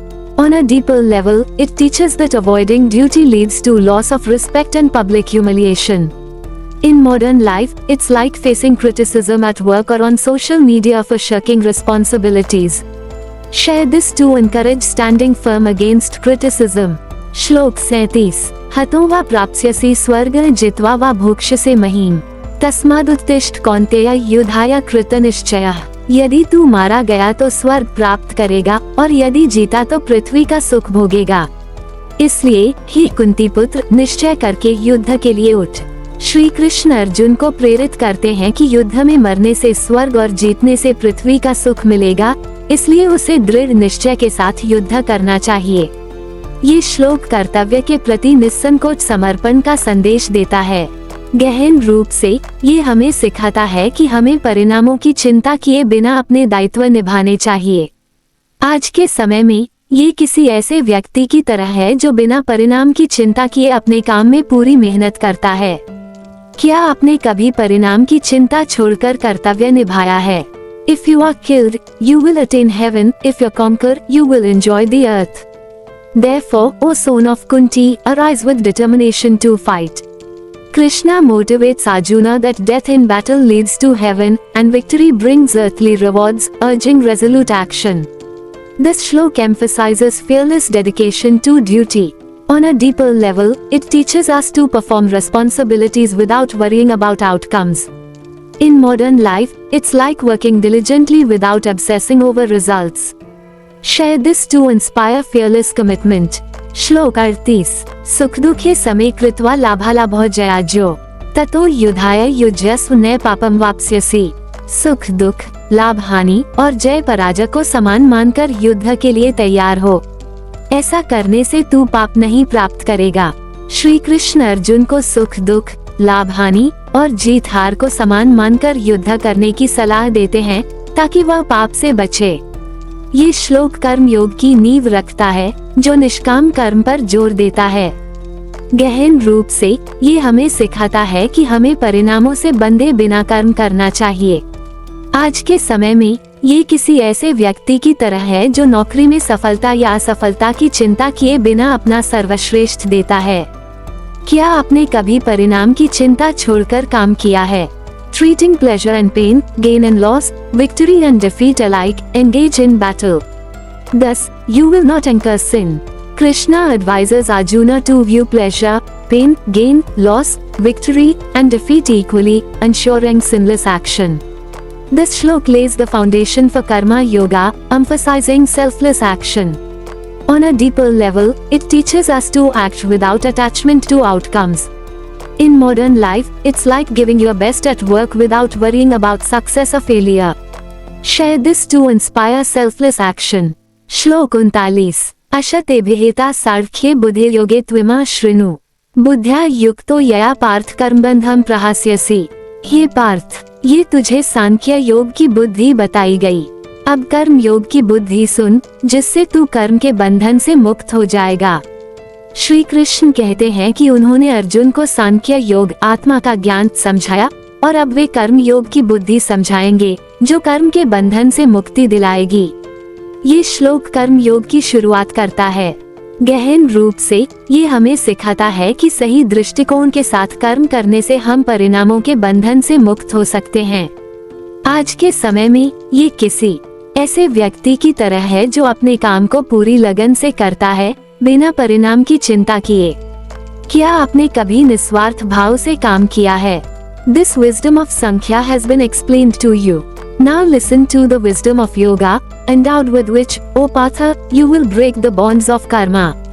Krishna says he has explained Sankhya, knowledge of the soul, and now introduces karma yoga, which frees one from the bonds of action. This shlok marks the shift to karma yoga. On a deeper level, it teaches that acting with the right mindset liberates us from outcomes. In modern life, it's like working diligently without attachment to results. Share this to inspire selfless effort. श्लोक 40 निहाभिक्रमनाशोस्ति प्रत्यवायो न विद्यते स्वल्पम्प्यस्य धर्मस्य त्रायते महतो भयात्। इस कर्म योग में न तो प्रयास का नाश होता है न ही कोई हानि होती है। इसका थोड़ा सा भी अभ्यास बड़े भय से रक्षा करता है। श्री कृष्ण कहते हैं कि कर्म योग में कोई प्रयास व्यर्थ नहीं जाता न ही कोई हानि होती है। इसका थोड़ा सा अभ्यास भी बड़े संकटों से बचाता है। ये श्लोक कर्म योग की महत्ता को दर्शाता है। गहन रूप से ये हमें सिखाता है कि सही दिशा में छोटे छोटे प्रयास भी जीवन में बड़ा बदलाव ला सकते हैं। आज के समय में ये किसी ऐसे व्यक्ति की तरह है जो छोटे छोटे कदमों से अपनी समस्याओं पर काबू पाता है। क्या आपने कभी छोटे प्रयासों से बड़ी सफलता पाई है? In this karma yoga, there is no loss of effort, nor is there any harm. Even a little practice of this discipline protects one from great fear. Krishna explains that in karma yoga, no effort is wasted, and even minimal practice protects from great fear. This shlok highlights the value of karma yoga. On a deeper level, it teaches that small efforts in the right direction can transform life. In modern life, it's like overcoming challenges through consistent small steps. Share this to inspire persistent effort. श्लोक 41 व्यवसायात्मिका बुद्धिरिके कुरुनंदन बहुशाखा ह्यानंताश्च बुद्धयो व्यवसायिनाम। ये कुरुनंदन, इस कर्म योग में बुद्धि एकनिष्ठ और दृढ़ होती है, परंतु अनिश्चित लोगों की बुद्धि अनेक शाखाओं वाली और अनंत होती है। श्री कृष्ण कहते हैं कि कर्म योग में बुद्धि एकाग्र और दृढ़ होती है, जबकि अनिर्णायक लोगों की बुद्धि अनेक दिशाओं में बंटी होती है। ये श्लोक एकाग्रता के महत्व को दर्शाता है। गहन रूप से ये हमें सिखाता है कि स्पष्ट लक्ष्य और दृढ़ संकल्प ही सफलता की कुंजी हैं। आज के समय में ये किसी ऐसे व्यक्ति की तरह है जो अपने लक्ष्य पर केंद्रित रहकर विचलन से बचता है। क्या आपने कभी एकाग्रता से कोई लक्ष्य प्राप्त किया है? O descendant of Kuru, in this karma yoga, the resolute intellect is one-pointed, but the intellect of the irresolute is many-branched and endless. Krishna states that karma yoga fosters a focused, resolute intellect, while the irresolute have scattered, endless thoughts. This shlok emphasizes the power of focus. On a deeper level, it teaches that clear goals and determination lead to success. In modern life, it's like staying focused on a goal despite distractions. Share this to inspire single-minded dedication. श्लोक 42 यामिमा पुष्पिता वाचा प्रवदन्त्य विपश्चिता वेदवादर्ता पार्थ नान्यदस्तीति वादिनः। हे पार्थ, अज्ञानी लोग जो वेदों की शब्दाडंबरपूर्ण बातों में रमे रहते हैं और कहते हैं कि इससे बढ़कर कुछ नहीं, ऐसी फूलों सी वाणी बोलते हैं। श्री कृष्ण कहते हैं कि अज्ञानी लोग वेदों की सती बातों में उलझकर यह मानते हैं कि सांसारिक सुख ही सब कुछ है। ये श्लोक सती ज्ञान की सीमाओं को दर्शाता है। गहन रूप से ये हमें सिखाता है कि हमें सती लक्ष्यों के पीछे नहीं भागना चाहिए, बल्कि गहरे सत्य की खोज करनी चाहिए। आज के समय में ये किसी ऐसे व्यक्ति की तरह है जो केवल धन या प्रसिद्धि के पीछे भागता है, बिना जीवन के गहरे उद्देश्य को समझे। क्या आपने कभी सती लक्ष्यों को छोड़कर गहरे उद्देश्य की खोज की है? O Partha, the ignorant, delighting in the flowery words of the Vedas, declare there is nothing greater. Dandis. Krishna criticizes the ignorant who cling to the Vedas, superficial promises, believing worldly pleasures are supreme. This shlok highlights the limits of shallow knowledge. On a deeper level, it teaches us to seek deeper truths beyond superficial goals. In modern life, it's like pursuing wealth or fame without understanding life's true purpose. Share this to inspire seeking deeper meaning. श्लोक 43. कामात्मना स्वर्गप्रा जन्म कर्म फल प्रदाम क्रिया विशेष बहुला भोगेश्वर्य गता प्रति। वे कामनाओं से भरे लोग जो स्वर्ग को ही सर्वोच्च मानते हैं, जन्म और कर्म के फल देने वाली अनेक कर्मकांडों की बात करते हैं जो भोग और ऐश्वर्य की ओर ले जाते हैं। श्री कृष्ण कहते हैं कि कामनाओं से भरे लोग स्वर्ग और सांसारिक सुखों को ही सर्वोच्च मानते हैं और कर्मकांडों पर ध्यान देते हैं। ये श्लोक सांसारिक इच्छाओं की सीमाओं को दर्शाता है। गहन रूप से ये हमें सिखाता है कि हमें क्षणिक सुखों के पीछे नहीं भागना चाहिए।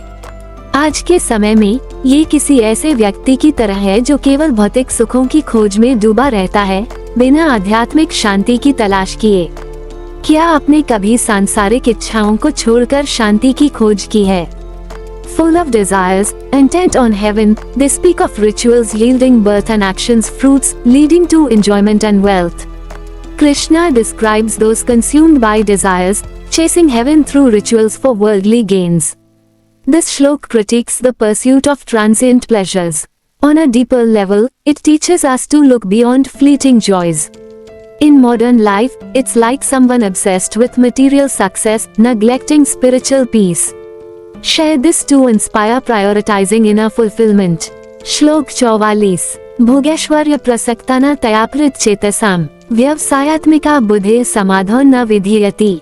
जो लोग भोग और ऐश्वर्य में आसक्त हैं और जिनका मन इनसे विचलित है, उनकी बुद्धि समाधि एकाग्रता में स्थिर नहीं होती। श्री कृष्ण कहते हैं कि जो लोग भौतिक सुखों में डूबे हैं, उनकी बुद्धि एकाग्र नहीं हो पाती। ये श्लोक इच्छाओं के कारण मन की अस्थिरता को दर्शाता है। गहन रूप से ये हमें सिखाता है कि सच्ची शांति और एकाग्रता के लिए इच्छाओं से मुक्त होना जरूरी है। आज के समय में ये किसी ऐसे व्यक्ति की तरह है जो सोशल मीडिया या भौतिक लक्ष्यों में उलझकर मानसिक शांति खो देता है। क्या आपने कभी इच्छाओं को नियंत्रित कर शांति पाई है? For those attached to enjoyment and wealth, whose minds are carried away by these, a resolute intellect is not established in concentration. Krishna explains that those attached to pleasures and wealth cannot achieve a focused mind. This shlok highlights how desires cause mental unrest. On a deeper level, it teaches that true peace and focus require detachment from desires. In modern life, it's like someone losing peace due to obsession with social media or material goals. Share this to inspire mental clarity. श्लोक 45. त्रिगुण्य विषया वेदा निस्त्रिगुण्यो भवार्जुन निर्द्वंद्वो नित्य सत्वस्थो निर्योग क्षेमात्मान। वेद तीनों गुणों सत, रज, तम के विषयों से संबंधित हैं। हे अर्जुन, तू त्रिगुणों से मुक्त, द्वंद्वों से रहित, सदा सत्व में स्थित और योगक्षेम से मुक्त आत्मान बन। श्री कृष्ण अर्जुन को वेदों की सीमाओं से परे जाने की सलाह देते हैं, जो 3 गुणों से प्रभावित हैं और द्वंद्वों से मुक्त होकर सत्व गुण में स्थिर होने को कहते हैं। ये श्लोक आध्यात्मिक स्वतंत्रता का संदेश देता है। गहन रूप से ये हमें सिखाता है कि हमें सांसारिक बंधनों से ऊपर उठकर आत्मिक शांति की तलाश करनी चाहिए। आज के समय में ये किसी ऐसे व्यक्ति की तरह है जो तनाव और इच्छाओं से मुक्त होकर शांति की तलाश करता है। क्या आपने कभी बंधनों से मुक्ति का अनुभव किया है? The Vedas deal with the 3 gunas. Be free from the 3 gunas, O Arjuna, free from dualities, ever established in goodness, free from acquisition and preservation, and self-possessed. Krishna advises Arjuna to transcend the Vedas, focus on the 3 gunas, urging freedom from dualities and steadfastness in goodness. This shlok promotes spiritual liberation. On a deeper level, it teaches us to rise above worldly attachments for inner peace. In modern life, it's like seeking calm beyond stress and desires. Share this to inspire spiritual freedom. श्लोक 46. यावनार्थोत्पन्ने सर्वथा संप्लुतद्के तावान सर्वेषु वेदेषु ब्राह्मणस्य विजानतः। जैसे जल से भरे सरोवर में छोटे जलाशय का उपयोग नहीं रहता, वैसे ही सर्वज्ञ ब्राह्मण के लिए सभी वेदों का उपयोग तभी तक है। श्री कृष्ण कहते हैं कि जैसे विशाल जलाशय में छोटे कुएं की जरूरत नहीं, वैसे ही आत्मज्ञान प्राप्त व्यक्ति के लिए वेदों का महत्व सीमित हो जाता है। ये श्लोक आत्मज्ञान की सर्वोच्चता को दर्शाता है। गहन रूप से ये हमें सिखाता है कि सच्चा ज्ञान बाहरी स्रोतों से परे है। आज के समय में ये किसी ऐसे व्यक्ति की तरह है जो किताबी ज्ञान से आगे बढ़कर आत्मिक समझ प्राप्त करता है। क्या आपने कभी बाहरी ज्ञान से परे सत्य की खोज की है? As a reservoir filled with water renders a small well useless, so all the Vedas are for a Brahmin who has realized the truth. Krishna compares the enlightened person's knowledge to a vast reservoir, rendering the Vedas' limited scope unnecessary. This shlok emphasizes the supremacy of self-realization. On a deeper level, it teaches that true wisdom transcends external sources. In modern life, it's like moving beyond bookish knowledge to inner understanding. Share this to inspire seeking ultimate truth. श्लोक 47। कर्मण्येवाधिकारस्ते मा फलेषु कदाचन मा कर्मफल हेतुर्भूर्मा ते संगोस्त्व कर्मणि। तेरा अधिकार केवल कर्म पर है, फल पर कभी नहीं। तू कर्म के फल का कारण न बन और न ही कर्म न करने में आसक्ति रख। श्री कृष्ण कर्म योग का मूल सिद्धांत बताते हैं कि हमें केवल कर्म करना चाहिए, फल की चिंता किए बिना, और न ही कर्म न करने में आसक्त होना चाहिए। ये श्लोक निस्वार्थ कर्म का संदेश देता है। गहन रूप से ये हमें सिखाता है कि परिणामों की चिंता छोड़कर हमें अपना काम पूरी लगन से करना चाहिए। आज के समय में ये किसी ऐसे व्यक्ति की तरह है जो नौकरी में बिना पुरस्कार की चिंता किए मेहनत करता है। क्या आपने कभी फल की चिंता छोड़कर कर्म किया है? Your right is to action alone, never to its fruits. Let not the fruits of action be your motive, nor be attached to an action. Krishna lays down the core of karma yoga: act without attachment to results and avoid clinging to an action. This shlok promotes selfless action. On a deeper level, it teaches us to work diligently without obsessing over outcomes. In modern life, it's like working hard without worrying about rewards. Share this to inspire selfless dedication.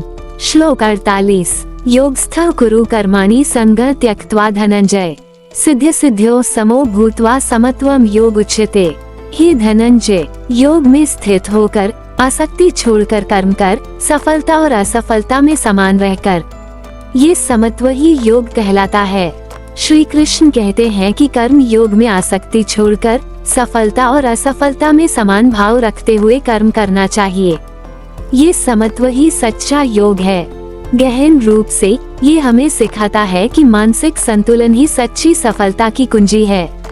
आज के समय में ये किसी ऐसे व्यक्ति की तरह है जो नौकरी में उतार चढ़ाव में शांत रहता है। क्या आपने कभी सफलता और असफलता में संतुलन बनाए रखा है? Perform actions, O Dhananjay, established in yoga, abandoning attachment, being equipoised in success and failure. Equanimity is called yoga. Krishna instructs Arjuna to act with detachment, maintaining balance in success and failure. Defining equanimity is true yoga. On a deeper level, it teaches that mental balance is the key to true success.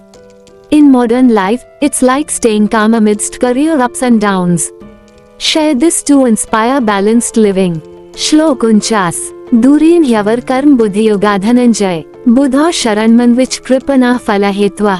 हे धनंजय, फल की इच्छा वाला कर्म बुद्धि योग से बहुत नीचा है। बुद्धि में शरण ले, क्योंकि फल की इच्छा करने वाले कृपण दुखी हैं। श्री कृष्ण कहते हैं कि फल की इच्छा से प्रेरित कर्म बुद्धि योग कर्म योग से बहुत नीचा है और फल की इच्छा करने वाले दुखी होते हैं। ये श्लोक निस्वार्थ कर्म की श्रेष्ठता को दर्शाता है। गहन रूप से ये हमें सिखाता है कि परिणामों की चिंता हमें दुखी करती है, जबकि बुद्धि योग हमें मुक्त करता है। आज के समय में ये किसी ऐसे व्यक्ति की तरह है जो परिणामों की चिंता छोड़कर काम में आनंद लेता है। क्या आपने कभी परिणामों की चिंता छोड़कर शांति पाई है? Far inferior is action motivated by desire compared to yoga of wisdom, O Dhananjay. Seek refuge in wisdom. Those driven by desire for results are miserable. Krishna states that actions driven by desire are inferior to karma yoga and those chasing results are wretched. This shlok emphasizes the superiority of selfless action. On a deeper level, it teaches that attachment to outcomes causes misery, while wisdom liberates. In modern life, it's like finding joy in work without worrying about results. Share this to inspire freedom from desire. श्लोक 50 बुद्धियुक्तो जहाति होवे सुकृता दुष्कृते तस्माद् योगाय युज्यस्व योगः कर्मसु कौशलम। बुद्धियोग से युक्त व्यक्ति इस जीवन में पुण्य और पाप दोनों को त्याग देता है, इसलिए योग के लिए युक्त हो। योग कर्मों में कुशलता है। श्री कृष्ण कहते हैं कि बुद्धियोग से व्यक्ति पुण्य और पाप के बंधनों से मुक्त हो जाता है। योग कर्मों में कुशलता है। ये श्लोक कर्म योग की पराकाष्ठा को दर्शाता है। गहन रूप से ये हमें सिखाता है कि सही दृष्टिकोण से कर्म करने से हम बंधनों से मुक्त होकर कुशलता प्राप्त करते हैं। आज के समय में ये किसी ऐसे व्यक्ति की तरह है जो अपने काम में इतना निपुण हो जाता है कि वो परिणामों से प्रभावित नहीं होता। क्या आपने कभी अपने काम में ऐसी कुशलता अनुभव की है? One endowed with wisdom discards both good and evil deeds in this life. Therefore, devote yourself to yoga. Yoga is skill in action. Krishna explains that wisdom frees one from the bonds of good and evil deeds, and yoga is skill in action. This shlok highlights the pinnacle of karma yoga. On a deeper level, it teaches that acting with wisdom liberates us from consequences, achieving mastery. In modern life, it's like becoming so skilled in work that outcomes don't sway you. Share this to inspire mastery in action. श्लोक 51 कर्मजं बुद्धियुक्ता हे फल त्यक्त्वा मनीषिणः जन्मबन्धविनिर्मुक्ताः पदं गच्छन्त्यनाम्यम्। बुद्धियोग से युक्त मनीषी लोग कर्मों के फल को त्याग कर जन्म के बंधन से मुक्त होकर उस अनामित दुखरहित पद को प्राप्त करते हैं। श्री कृष्ण कहते हैं कि जो लोग बुद्धियोग के साथ कर्म करते हैं और फल की इच्छा त्याग देते हैं, वे जन्म मृत्यु के चक्र से मुक्त होकर दुखरहित अवस्था को प्राप्त करते हैं। ये श्लोक कर्म योग की मुक्ति की ओर ले जाने वाली शक्ति को दर्शाता है। गहन रूप से ये हमें सिखाता है कि निस्वार्थ कर्म हमें जीवन के चक्र से मुक्त कर सकता है। आज के समय में ये किसी ऐसे व्यक्ति की तरह है जो बिना स्वार्थ के काम करके मानसिक शांति पाता है। क्या आपने कभी निस्वार्थ कर्म से शांति अनुभव की है? The wise, endowed with wisdom, renounce the fruits of actions and, freed from the bonds of birth, attain the state free from sorrow. Krishna explains that the wise, practicing karma yoga and renouncing the fruits of actions, escape the cycle of birth and reach a sorrowless state. This shlok highlights karma yoga's liberating power. On a deeper level, it teaches that selfless action frees us from life's cycle. In modern life, it's like finding peace through selfless work. Share this to inspire liberation through selfless action. श्लोक 52 यदा ते मोहक्ल बुद्धिर्व्यतितृष्यति तदा गंतासी निर्वेदम श्रोतव्यस्य श्रुतस्य च। जब तेरी बुद्धि मोह के कीचड़ को पार कर जाएगी, तब तू सुने और सुनने योग्य सब बातों से वैराग्य प्राप्त करेगा। श्री कृष्ण कहते हैं कि जब अर्जुन की बुद्धि मोह अज्ञान के दलदल को पार कर लेगी, तब वह सांसारिक ज्ञान और बातों से उदासीन हो जाएगा। ये श्लोक वैराग्य की ओर बढ़ने की प्रक्रिया को दर्शाता है। गहन रूप से ये हमें सिखाता है कि सच्चा ज्ञान हमें सांसारिक बंधनों से मुक्त करता है। आज के समय में ये किसी ऐसे व्यक्ति की तरह है जो सोशल मीडिया की सती बातों से उबकर गहरे उद्देश्य की तलाश करता है। क्या आपने कभी सांसारिक बातों से वैराग्य अनुभव किया है? When your intellect crosses the mire of delusion, you will attain dispassion for what has been heard and what is yet to be heard. Krishna says that when Arjuna's intellect transcends delusion, he will become indifferent to worldly knowledge. This shlok describes the path to detachment. On a deeper level, it teaches that true wisdom frees us from worldly attachments. In modern life, it's like growing weary of superficial social media and seeking deeper purpose. Share this to inspire detachment from the trivial. श्लोक 53 श्रुति विप्रतिपन्ना ते यदा स्थास्यति निश्चला समाधाव चला बुद्धिस्तदा योगम वाप्स्यसि। जब तेरी बुद्धि जो वेदों की विभिन्न बातों से विचलित हो रही है, समाधि में स्थिर और अचल हो जाएगी, तब तू योग को प्राप्त करेगा। श्री कृष्ण कहते हैं कि जब अर्जुन की बुद्धि वेदों की भटकाने वाली बातों से मुक्त होकर समाधि में स्थिर हो जाएगी, तब वो योग आत्म साक्षात्कार को प्राप्त करेगा। ये श्लोक मानसिक स्थिरता और आध्यात्मिक प्रगति को दर्शाता है। गहन रूप से ये हमें सिखाता है कि सच्ची एकाग्रता हमें उच्च अवस्था तक ले जाती है। आज के समय में ये किसी ऐसे व्यक्ति की तरह है जो ध्यान के माध्यम से मानसिक शांति और स्पष्टता प्राप्त करता है। क्या आपने कभी ध्यान या एकाग्रता से शांति पाई है? When your intellect, bewildered by the scriptures, becomes steady and unwavering in contemplation, then you will attain yoga. Krishna explains that when Arjuna's intellect, confused by scriptures, becomes steady in contemplation, he will attain yoga, self-realization. This shlok emphasizes mental stability and spiritual progress. On a deeper level, it teaches that true focus leads to higher consciousness. In modern life, it's like finding peace and clarity through meditation. Share this to inspire focus and spiritual growth. श्लोक 54। अर्जुन उवाच स्थितप्रज्ञस्य का भाषा समाधिस्थस्य केशव स्थितिः किं प्रभाषेत किमासीत व्रजेत किम। अर्जुन बोले, हे केशव, समाधि में स्थित स्थिर बुद्धि वाले व्यक्ति की क्या पहचान है? वह स्थिर बुद्धि वाला क्या बोलता है, कैसे बैठता है और कैसे चलता है? अर्जुन श्री कृष्ण से पूछता है कि समाधि में स्थित स्थिर बुद्धि वाले व्यक्ति के लक्षण क्या हैं, वह कैसे व्यवहार करता है, बोलता है और जीता है। ये श्लोक अर्जुन की जिज्ञासा को दर्शाता है, जो आध्यात्मिक आदर्श को समझना चाहता है।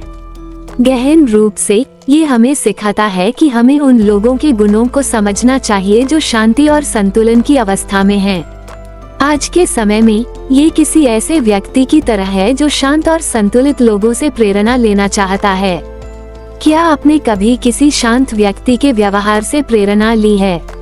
Arjuna said, "What is the description of a person of steady wisdom, steadfast in contemplation, O Keshava?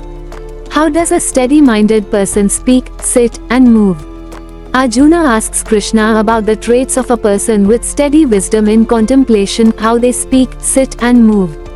This shlok reflects Arjuna's curiosity about the spiritual ideal. On a deeper level, it teaches us to learn from those who embody peace and balance. In modern life, it's like seeking inspiration from calm, composed individuals. Share this to inspire learning from enlightened role models. श्लोक 55। श्री भगवान उवाच प्रजहति यदा कामान सर्वान् पार्थ मनोगतान् आत्मन्येवात्मना तुष्टा स्थित प्रज्ञस्तदोच्यते। श्री भगवान बोले, हे पार्थ, जब व्यक्ति मन की सभी इच्छाओं को त्याग देता है और आत्मा में ही आत्मा से संतुष्ट रहता है, तब उसे स्थिर प्रज्ञा, स्थिर बुद्धि वाला कहते हैं। श्री कृष्ण कहते हैं कि स्थिर बुद्धि वाला व्यक्ति वह है जो सभी सांसारिक इच्छाओं को त्याग देता है और आत्मा में ही संतुष्ट रहता है। ये श्लोक आंतरिक संतुष्टि और वैराग्य की ओर इशारा करता है। गहन रूप से ये हमें सिखाता है कि सच्ची शांति बाहरी चीजों पर निर्भर नहीं करती। आज के समय में ये किसी ऐसे व्यक्ति की तरह है जो भौतिक सुखों की जगह मानसिक शांति को प्राथमिकता देता है। क्या आपने कभी आंतरिक संतुष्टि से शांति पाई है? The Supreme Lord said, "When a person abandons all desires of the mind, O Partha, and is satisfied in the self by the self, they are called steady in wisdom." Krishna describes a person of steady wisdom as one who renounces all mental desires and finds contentment in the self. This shlok points to inner satisfaction and detachment. On a deeper level, it teaches that true peace comes from within, not external sources. In modern life, it's like prioritizing mental peace over material pleasures. Share this to inspire inner contentment. श्लोक 56। दुःखेष्वनुद्विग्नं न सुखेषु विगतस्पृहः वितराग भय क्रोधः स्थितधीर मुनिरुच्यते। जो दुखों में उद्विग्न नहीं होता, सुखों में लालसा से मुक्त रहता है और राग, भय, क्रोध से रहित है, वह स्थिर बुद्धि वाला मुनि कहलाता है। श्री कृष्ण कहते हैं कि स्थिर बुद्धि वाला व्यक्ति दुखों में विचलित नहीं होता, सुखों की लालसा नहीं रखता और राग, भय, क्रोध से मुक्त रहता है। ये श्लोक मानसिक संतुलन और भावनात्मक स्वतंत्रता को दर्शाता है। गहन रूप से ये हमें सिखाता है कि सच्ची शांति भावनाओं पर नियंत्रण से आती है। आज के समय में ये किसी ऐसे व्यक्ति की तरह है जो तनाव या प्रशंसा में शांत रहता है। क्या आपने कभी भावनाओं पर नियंत्रण रखकर शांति अनुभव की है? One who is not disturbed in misery, free from desire in pleasures, and liberated from attachment, fear, and anger is called a sage of steady mind. Krishna describes a steady-minded sage as one undisturbed by misery, free from desire in pleasures, and devoid of attachment, fear, and anger. This shlok emphasizes mental balance and emotional freedom. On a deeper level, it teaches that true peace comes from mastering emotions. In modern life, it's like staying calm in stress or praise. Share this to inspire emotional resilience. श्लोक 57। यह सर्वत्रान्विस्नेहस्तत्तत्प्राप्य शुभाशुभम् नाभिनन्दति न द्वेष्टि तस्य प्रज्ञा प्रतिष्ठिता। जो हर जगह आसक्ति से रहित है, जो शुभ या अशुभ प्राप्त होने पर न प्रसन्न होता है, न द्वेष करता है, उसकी बुद्धि स्थिर है। श्री कृष्ण कहते हैं कि जो व्यक्ति हर स्थिति में आसक्ति से मुक्त है और शुभ या अशुभ में न खुश होता है, न नफरत करता है, उसकी बुद्धि स्थिर मानी जाती है। ये श्लोक तटस्थता और संतुलन को दर्शाता है। गहन रूप से ये हमें सिखाता है कि सच्ची स्थिरता परिस्थितियों से अप्रभावित रहने में है। आज के समय में ये किसी ऐसे व्यक्ति की तरह है जो सफलता या असफलता में एक समान रहता है। क्या आपने कभी तटस्थ रहकर मानसिक शांति पाई है? One who is unattached everywhere, who neither rejoices nor hates upon receiving good or evil, their wisdom is established. Krishna states that a person unattached to all situations, neither rejoicing nor hating in good or evil, has steady wisdom. This shlok highlights neutrality and balance. On a deeper level, it teaches that true stability lies in remaining unaffected by circumstances. In modern life, it's like staying even-keeled in success or failure. Share this to inspire mental steadiness. श्लोक 58। यदा संहरति चायं कूर्मोऽङ्गानि सर्वशः इन्द्रियाणीन्द्रियार्थेभ्यस्तस्य प्रज्ञा प्रतिष्ठिता। जब यह व्यक्ति अपनी इंद्रियों को इंद्रिय विषयों से पूरी तरह संन्यास लेता है, जैसे कछुआ अपने अंगों को समेट लेता है, तब उसकी बुद्धि स्थिर है। श्री कृष्ण कहते हैं कि जैसे कछुआ अपने अंगों को समेट लेता है, वैसे ही जो व्यक्ति अपनी इंद्रियों को विषयों से हटा लेता है, उसकी बुद्धि स्थिर होती है। ये श्लोक इंद्रिय नियंत्रण की महत्ता को दर्शाता है। गहन रूप से ये हमें सिखाता है कि सच्ची स्थिरता इच्छाओं और बाहरी प्रलोभनों पर नियंत्रण से आती है। आज के समय में ये किसी ऐसे व्यक्ति की तरह है जो सोशल मीडिया या भौतिक सुखों से दूरी बनाकर शांति पाता है। क्या आपने कभी इंद्रियों पर नियंत्रण करके शांति अनुभव की है? When a person withdraws their senses from sense objects, as a tortoise retracts its limbs, their wisdom is established. Krishna compares a steady-minded person to a tortoise retracting its limbs, withdrawing senses from objects. This shlok emphasizes sense control. On a deeper level, it teaches that true stability comes from mastering desires and external temptations. In modern life, it's like finding peace by distancing from social media or material pleasures. Share this to inspire sense discipline. श्लोक 59।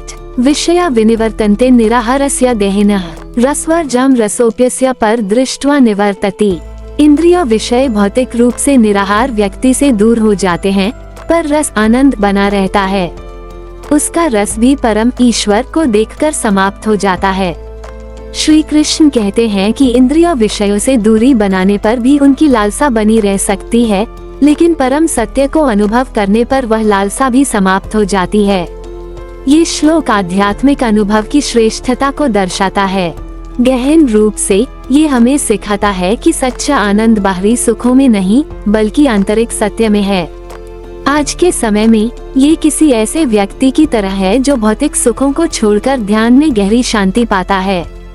क्या आपने कभी आध्यात्मिक अनुभव से सांसारिक लालसा छोड़ी है? Sense objects fade for one who abstains from them, but the taste for them remains. Even that taste ceases when the Supreme is seen. Krishna explains that abstaining from sense objects removes them physically, but their allure persists until one experiences the Supreme. This shlok highlights the supremacy of spiritual experience. On a deeper level, it teaches that true joy lies in inner truth, not external pleasures. In modern life, it's like finding deeper peace through meditation, beyond material joys. Share this to inspire spiritual fulfillment. श्लोक 7 यततो ह्यपि कौन्तेय पुरुषस्य विपश्चितः इंद्रियाणि प्रमाथिनी हरन्ति प्रसभ मनः। हे कुंती पुत्र, यत्न करने वाले विद्वान पुरुष की इंद्रियां भी प्रबल होकर उसके मन को बलपूर्वक खींच लेती हैं। श्री कृष्ण कहते हैं कि विद्वान व्यक्ति के भी मन को उसकी प्रबल इंद्रियां बलपूर्वक विचलित कर सकती हैं। ये श्लोक इंद्रियों की शक्ति और नियंत्रण की चुनौती को दर्शाता है। गहन रूप से ये हमें सिखाता है कि इंद्रिय नियंत्रण आसान नहीं है और इसके लिए निरंतर प्रयास चाहिए। आज के समय में ये किसी ऐसे व्यक्ति की तरह है जो सोशल मीडिया या अन्य प्रलोभनों से बार बार विचलित होता है। क्या आपने कभी इंद्रियों को नियंत्रित करने की चुनौती का सामना किया है? O son of Kunti, the turbulent senses forcibly carry away the mind of even a wise person striving for control. Krishna warns that even a wise person's mind can be forcibly swayed by powerful senses. This shlok highlights the challenge of sense control. On a deeper level, it teaches that mastering senses requires persistent effort. In modern life, it's like struggling to resist distractions like social media. Share this to inspire perseverance in sense discipline. श्लोक 61 तानि सर्वं संयम युक्त्वा भक्त्या मां उपासति तस्य सनादति बुद्धि निश्चला योगम अपनुयात्। उन्हें इंद्रियों को पूर्ण रूप से नियंत्रित करके जो व्यक्ति भक्ति के साथ मेरा ध्यान करता है, उसकी बुद्धि स्थिर होकर योग को प्राप्त करती है। श्री कृष्ण कहते हैं कि इंद्रियों को पूरी तरह नियंत्रित करके और भक्ति के साथ ईश्वर का ध्यान करने से व्यक्ति की बुद्धि स्थिर हो जाती है और वो योग आत्म साक्षात्कार को प्राप्त करता है। ये श्लोक इंद्रिय नियंत्रण और भक्ति के संयोजन को दर्शाता है। गहन रूप से ये हमें सिखाता है कि सच्ची एकाग्रता और शांति भक्ति और अनुशासन से मिलती है। आज के समय में ये किसी ऐसे व्यक्ति की तरह है जो ध्यान और समर्पण के माध्यम से तनाव से मुक्त होकर शांति पाता है। क्या आपने कभी भक्ति या ध्यान से अपनी इंद्रियों को नियंत्रित किया है? Controlling all the senses and meditating on me with devotion, their intellect becomes steady and attains yoga. Krishna explains that by fully controlling the senses and meditating on God with devotion, one's intellect becomes steady, achieving yoga, self-realization. This shlok highlights the synergy of sense control and devotion. On a deeper level, it teaches that true focus and peace come from discipline and devotion. In modern life, it's like finding peace through meditation and dedication, overcoming stress. Share this to inspire disciplined devotion. श्लोक 62 ध्यायतो विषय पुंसः संगस्तेषुपजायते संगात् संजायते कामः कामात् क्रोधोऽभिजायते। विषयों का चिंतन करने से व्यक्ति में उनकी आसक्ति पैदा होती है। आसक्ति से कामना जन्म लेती है और कामना से क्रोध उत्पन्न होता है। श्री कृष्ण बताते हैं कि इंद्रिय विषयों पर ध्यान देने से आसक्ति पैदा होती है, जो कामना को जन्म देती है, और कामना पूरी न होने पर क्रोध उत्पन्न होता है। ये श्लोक मानसिक अशांति की श्रृंखला को दर्शाता है। गहन रूप से ये हमें सिखाता है कि अनियंत्रित इच्छाएं क्रोध और दुख का कारण बनती हैं। आज के समय में ये किसी ऐसे व्यक्ति की तरह है जो सोशल मीडिया या भौतिक वस्तुओं की लालसा में क्रोधित हो जाता है। क्या आपने कभी इच्छाओं के कारण क्रोध अनुभव किया है? When a person contemplates sense objects, attachment to them arises. From attachment comes desire, and from desire arises anger. Krishna describes how contemplating sense objects leads to attachment, which breeds desire, and unfulfilled desire results in anger. This shlok outlines the cycle of mental unrest. On a deeper level, it teaches that uncontrolled desires lead to anger and suffering. In modern life, it's like getting angry over cravings for social media validation or material things. Share this to warn against the dangers of unchecked desires. श्लोक 63 क्रोधाद् भवति समोहः समोहात् स्मृतिविभ्रमः स्मृतिभ्रंशात् बुद्धिनाशो बुद्धिनाशात् प्रणश्यति। क्रोध से मोह उत्पन्न होता है, मोह से स्मृति का भ्रम होता है, स्मृति भ्रम से बुद्धि का नाश होता है, और बुद्धि के नाश से व्यक्ति का पतन हो जाता है। श्री कृष्ण क्रोध से शुरू होने वाली विनाशकारी श्रृंखला को समझाते हैं। क्रोध से मोह, मोह से स्मृति भ्रम, फिर बुद्धि का नाश और अंत में व्यक्ति का पतन। ये श्लोक अनियंत्रित भावनाओं के परिणामों को दर्शाता है। गहन रूप से ये हमें सिखाता है कि क्रोध हमारी विवेक शक्ति को नष्ट कर सकता है। आज के समय में ये किसी ऐसे व्यक्ति की तरह है जो गुस्से में गलत निर्णय लेकर नौकरी या रिश्ते खो देता है। क्या आपने कभी क्रोध के कारण गलत निर्णय लिया है? From anger arises delusion, from delusion confusion of memory, from confusion of memory loss of intellect, and from loss of intellect, one perishes. Krishna outlines a destructive chain: anger leads to delusion, delusion to memory lapse to loss of intellect, and ultimately to ruin. This shlok shows the consequences of uncontrolled emotions. On a deeper level, it teaches that anger can destroy our judgment. In modern life, it's like making poor decisions in anger, losing a job or relationship. Share this to highlight the perils of anger. श्लोक 64 रागद्वेष वियुक्तस्तु विषय अनिंद्रियश्चरन् आत्मवश्यैर्विधेयात्मा प्रसाद मध्ये गच्छति। राग और द्वेष से मुक्त होकर इंद्रियों को वश में करके विषयों में विचरण करने वाला व्यक्ति आत्मनियंत्रण द्वारा प्रसन्नता प्राप्त करता है। श्री कृष्ण कहते हैं कि जो व्यक्ति राग और द्वेष से मुक्त होकर इंद्रियों को नियंत्रित करते हुए विषयों में विचरण करता है, वह आत्मनियंत्रण से शांति प्राप्त करता है।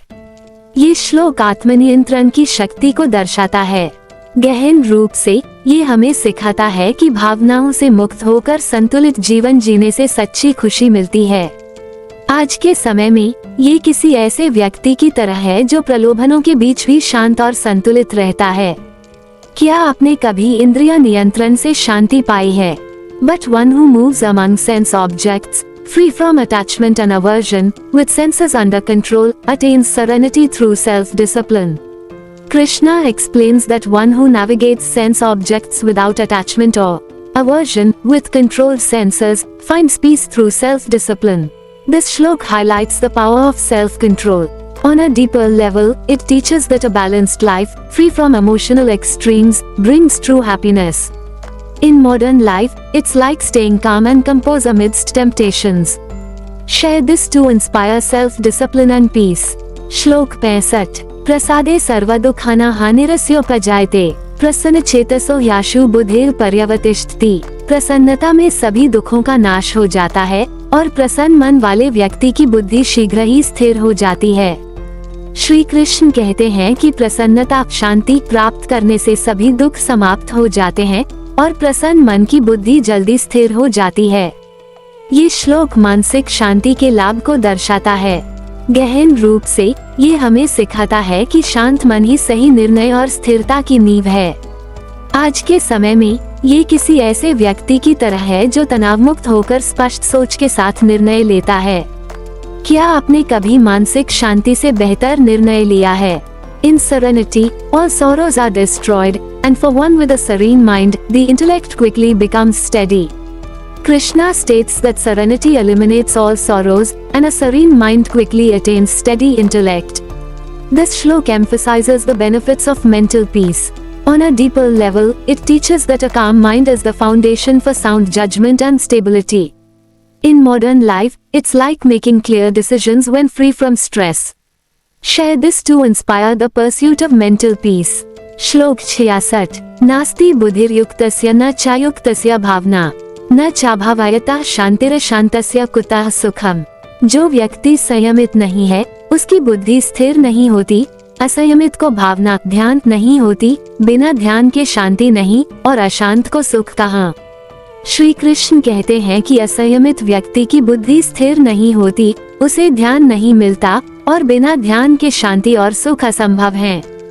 ये श्लोक अनुशासन और ध्यान की आवश्यकता को दर्शाता है। गहन रूप से ये हमें सिखाता है कि सुख और शांति के लिए आत्मनियंत्रण और एकाग्रता जरूरी हैं। आज के समय में ये किसी ऐसे व्यक्ति की तरह है जो बिना अनुशासन के तनाव और अशांति में डूबा रहता है। क्या आपने कभी अनुशासन से सुख और शांति पाई है? There is no intellect for the undisciplined, no meditation for the undisciplined. Without meditation, there is no peace, and for the unpeaceful, where is happiness? Krishna explains that an undisciplined person lacks steady intellect and meditation, and without meditation, peace and happiness are unattainable. This shloka underscores the need for discipline and focus. On a deeper level, it teaches that happiness and peace require self-control and concentration. In modern life, it's like someone lost in stress due to lack of discipline. Share this to inspire disciplined living for happiness. श्लोक 67 इंद्रियाणां हि चरता यन्मनोनुविधीयते तदस्य हरति प्रज्ञा वायुर्नवमिवांसि। जो मन इंद्रियों के पीछे चलता है वो उसकी प्रज्ञा बुद्धि को उसी तरह हर लेता है जैसे हवा समुद्र में नाव को बहा ले जाती है। श्री कृष्ण कहते हैं कि इंद्रियों के पीछे चलने वाला मन व्यक्ति की बुद्धि को उसी तरह बहा ले जाता है जैसे हवा समुद्र में नाव को। ये श्लोक इंद्रियों की अनियंत्रित शक्ति को दर्शाता है। गहन रूप से ये हमें सिखाता है कि बिना मन के नियंत्रण के हमारा विवेक डगमगा सकता है। आज के समय में ये किसी ऐसे व्यक्ति की तरह है जो सोशल मीडिया या प्रलोभनों में खोकर सही निर्णय लेने की क्षमता खो देता है। क्या आपने कभी इंद्रियों के कारण अपनी एकाग्रता खोई है? The mind that follows wandering senses carries away one's wisdom, as the wind carries away a boat on the water. Krishna compares a mind chasing senses to a boat swept away by wind, losing wisdom. This shloka highlights the power of uncontrolled senses. On a deeper level, it teaches that without mental control, our judgment falters. In modern life, it's like losing focus due to social media or temptations. Share this to inspire mastering the mind. श्लोक 68 तस्माद्यस्य महाबाहो निगृहीतानि सर्वशः इंद्रियानिन्द्रियार्थेभ्यस्तस्य प्रज्ञा प्रतिष्ठिता। इसलिए हे महाबाहो, जिसकी इंद्रियां सभी प्रकार से विषयों से नियंत्रित हैं, उसकी बुद्धि स्थिर होती है। श्री कृष्ण कहते हैं कि जिस व्यक्ति की इंद्रियां पूरी तरह नियंत्रित हैं, उसकी बुद्धि स्थिर रहती है। ये श्लोक इंद्रिया नियंत्रण की पराकाष्ठा को दर्शाता है। गहन रूप से ये हमें सिखाता है कि इंद्रियों पर पूर्ण नियंत्रण ही मानसिक स्थिरता और बुद्धिमत्ता की कुंजी है।